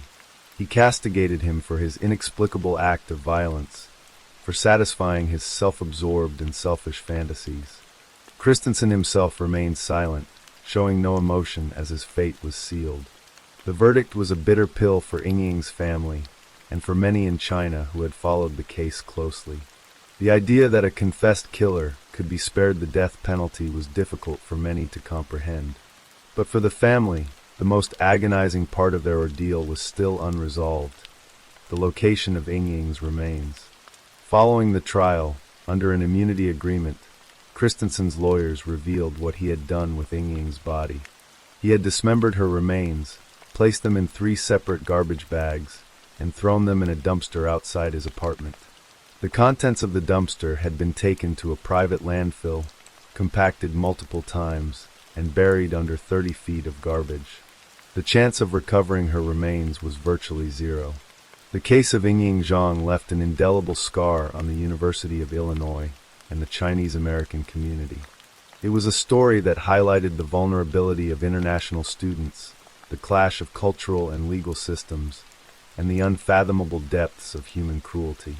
In the wake of the tragedy, the university installed more security cameras and an endowment to support international students in crisis.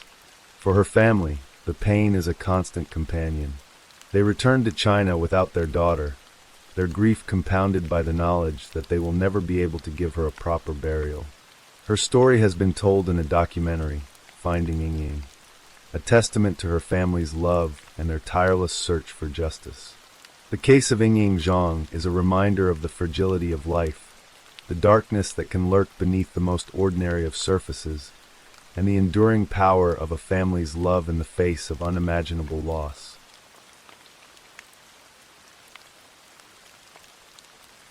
Story 8. The city of Hull, on England's stark and windswept east coast, is a place built on resilience. Its identity is etched in the cobblestones of its old town and the sprawling docks that open to the gray expanse of the North Sea. It's a city of proud, hard-working people, a community where family ties run deep and where life, for the most part, follows a familiar, steady rhythm.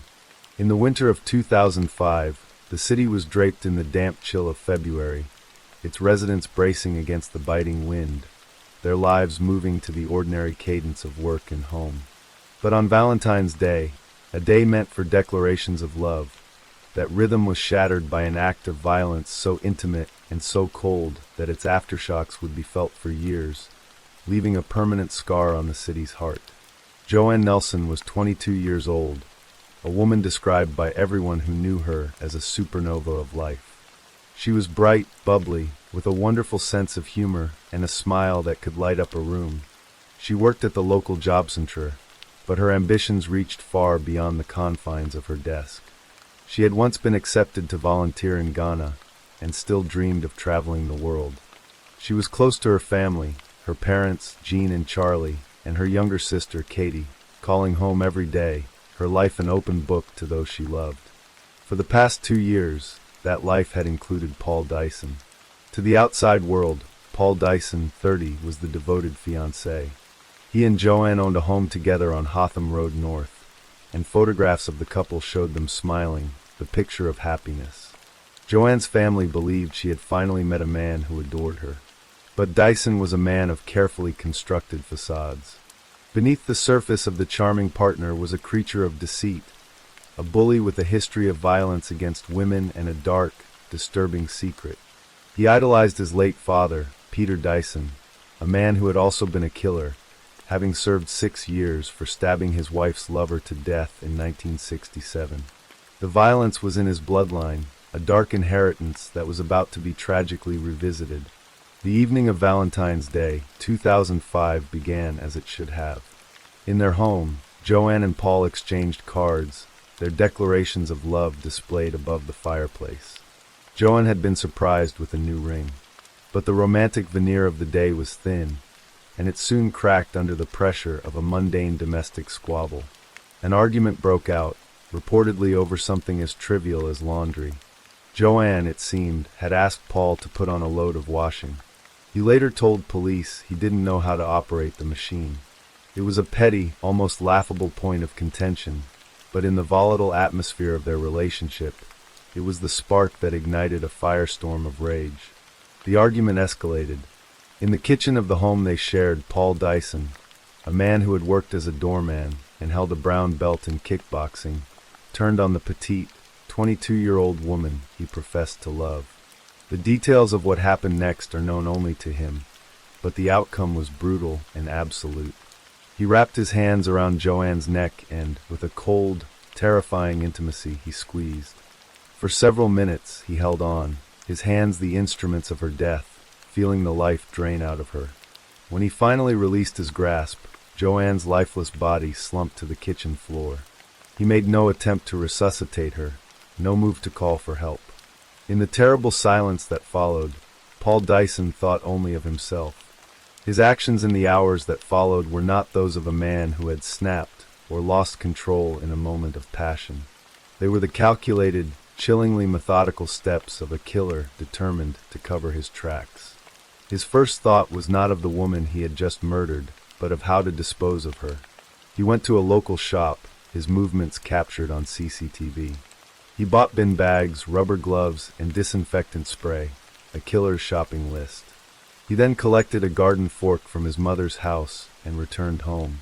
He stopped to chat with a neighbor who asked if Joanne was okay. "Yes, she's fine," Dyson replied calmly, even mentioning they were thinking of getting another cat. Back inside the house, he began the hideous task of erasing Joanne from existence. He used string to tie her hands and feet, a final, grotesque indignity practiced upon the woman he was supposed to cherish. He bundled her body into the bin liners, securing them with tape, and carried her to his car. With his fiancée's body in the boot, he set off on a macabre and calculated journey, a 30-mile drive west, where he filled up with petrol, and then an hour north, into the dark, silent woodlands of North Yorkshire. He was searching for a hiding place, a remote, forgotten patch of earth where he could bury his secret. He found it near the village of Bransby. He stopped the car in an isolated area, near a distinctive metal gate. He carried Joanne's body more than 200 meters into the woods, to a natural dip in the terrain, and dumped her there, covering her makeshift grave with branches and twigs. He then drove home, back to the empty house, back to the life he had just irrevocably destroyed. The performance began almost immediately. He took Joanne's work clothes and disposed of them, a crucial detail to support the story he was about to spin. He acted as if he were on the phone with Joanne, his voice carrying to a nearby friend, a piece of theater for an audience of one. Later that evening, after a trip to the gym, he returned to the empty house and began to feign concern. He called Joanne's phone, leaving messages asking where she was. He called her friends, her family, his voice laced with a growing, manufactured panic. Joanne's family, who knew her daily call was a sacred ritual, were immediately worried. Shortly before 9 p.m. on Valentine's Day, Paul Dyson made the call he had been planning all along. "Hello there, my fiancée, I don't know where she is. I just want to report somebody missing," he told the police operator, his voice a study in feigned distress. Without prompting, he added details to flesh out his story. "The car's parked further up the road, and the doors are unlocked. Nobody seems to know hide nor hair of her." When the operator asked if they had argued, he was quick to deny it. "No, there's nothing like that. No, it's just completely out of character for her." When the call was over, he joined Joanne's frantic family, going door to door, his face a mask of grief, asking if anyone had seen the woman he had murdered just hours before. The disappearance of a bright, popular young woman on Valentine's Day sent a shockwave through Hull. A massive search operation was launched, the largest Humberside police had ever undertaken. Hundreds of police officers, soldiers, and volunteers fanned out across the city and the surrounding countryside, their hopes for a positive outcome dwindling with each passing hour.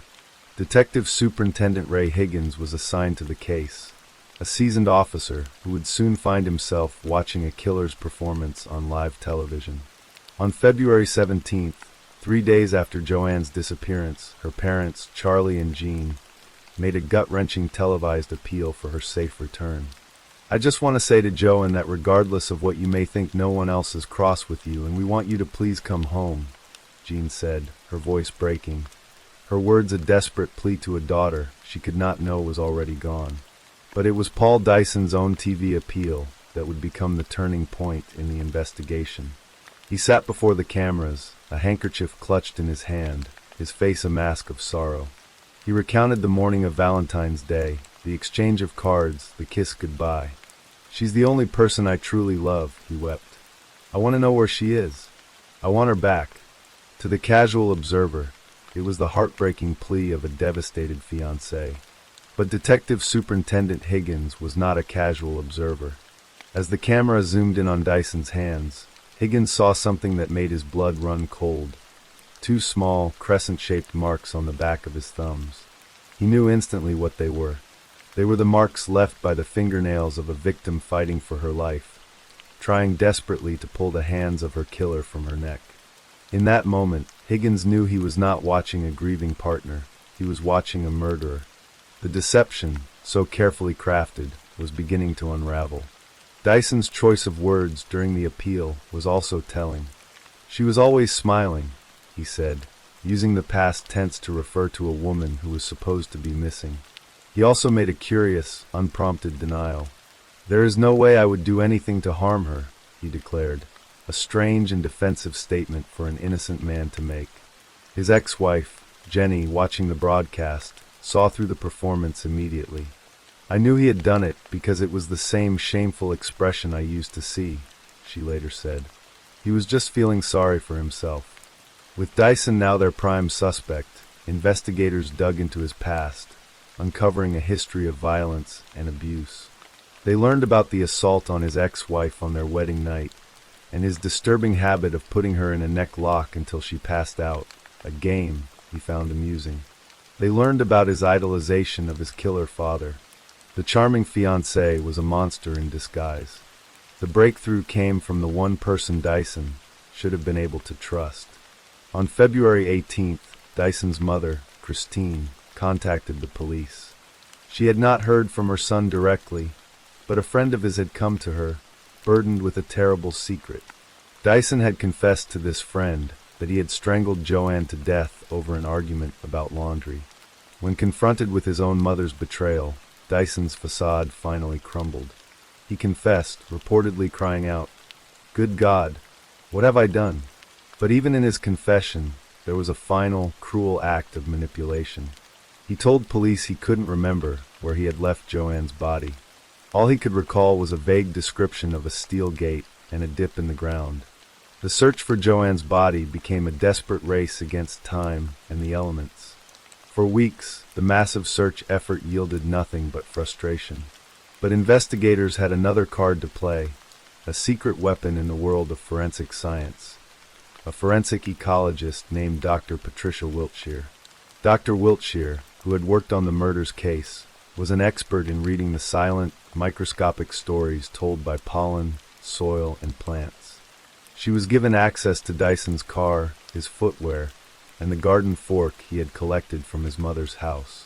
From the mud on the car's wheels and the soles of his shoes, she extracted a unique ecological DNA. She found pollen from yew trees, which were rare in the area, as well as western hemlock, birch, and hornbeam. The combination of these specific plant species allowed her to build a detailed picture of the place where Dyson had been. It was an open area, leading into a woodland. She predicted that Joanne's body would not be buried, but would be found in a hollow, covered with birch twigs.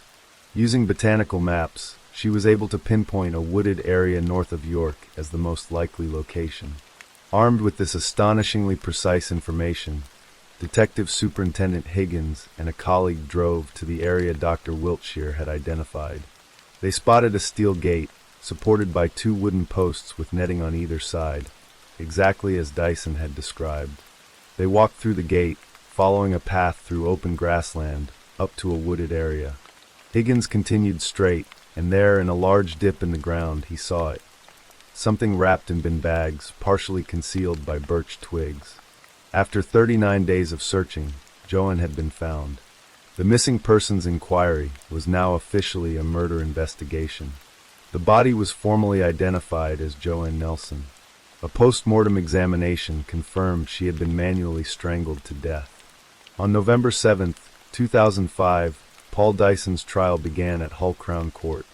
It lasted just 30 minutes. He spoke only to confirm his name and to change his plea. He pleaded guilty to the murder of Joanne Nelson. There would be no lengthy trial, no agonizing cross-examinations for Joanne's family to endure. He had finally admitted the truth. The next day he was sentenced. The judge, in passing the mandatory life sentence, did not mince his words. "You lost your temper and throttled Joanne Nelson, a vivacious 22-year-old woman who you professed to love," he said.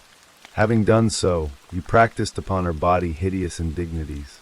You went on TV and displayed a nauseating hypocrisy. You practiced this deception upon Joanne's family, leading them to think there may be some hope when there was none. The grief and torment they went through is scarcely to be imagined." For what the judge called an unspeakably evil deed, Paul Dyson was given a minimum term of 16 years. In a statement after the sentencing, Joanne's family spoke of their profound loss. "We don't feel sorry for ourselves," they said. "We feel sorry for Joanne and the life she'll miss out on." In 2022, after serving 17 years, Paul Dyson was released from prison. The man who strangled the life from his fiancée over an argument about laundry, who tied up her body and dumped it in the woods, who then wept crocodile tears on national television, was a free man. For Joanne Nelson's family, his release was a fresh wave of pain, a reminder that for them, the sentence is truly for life.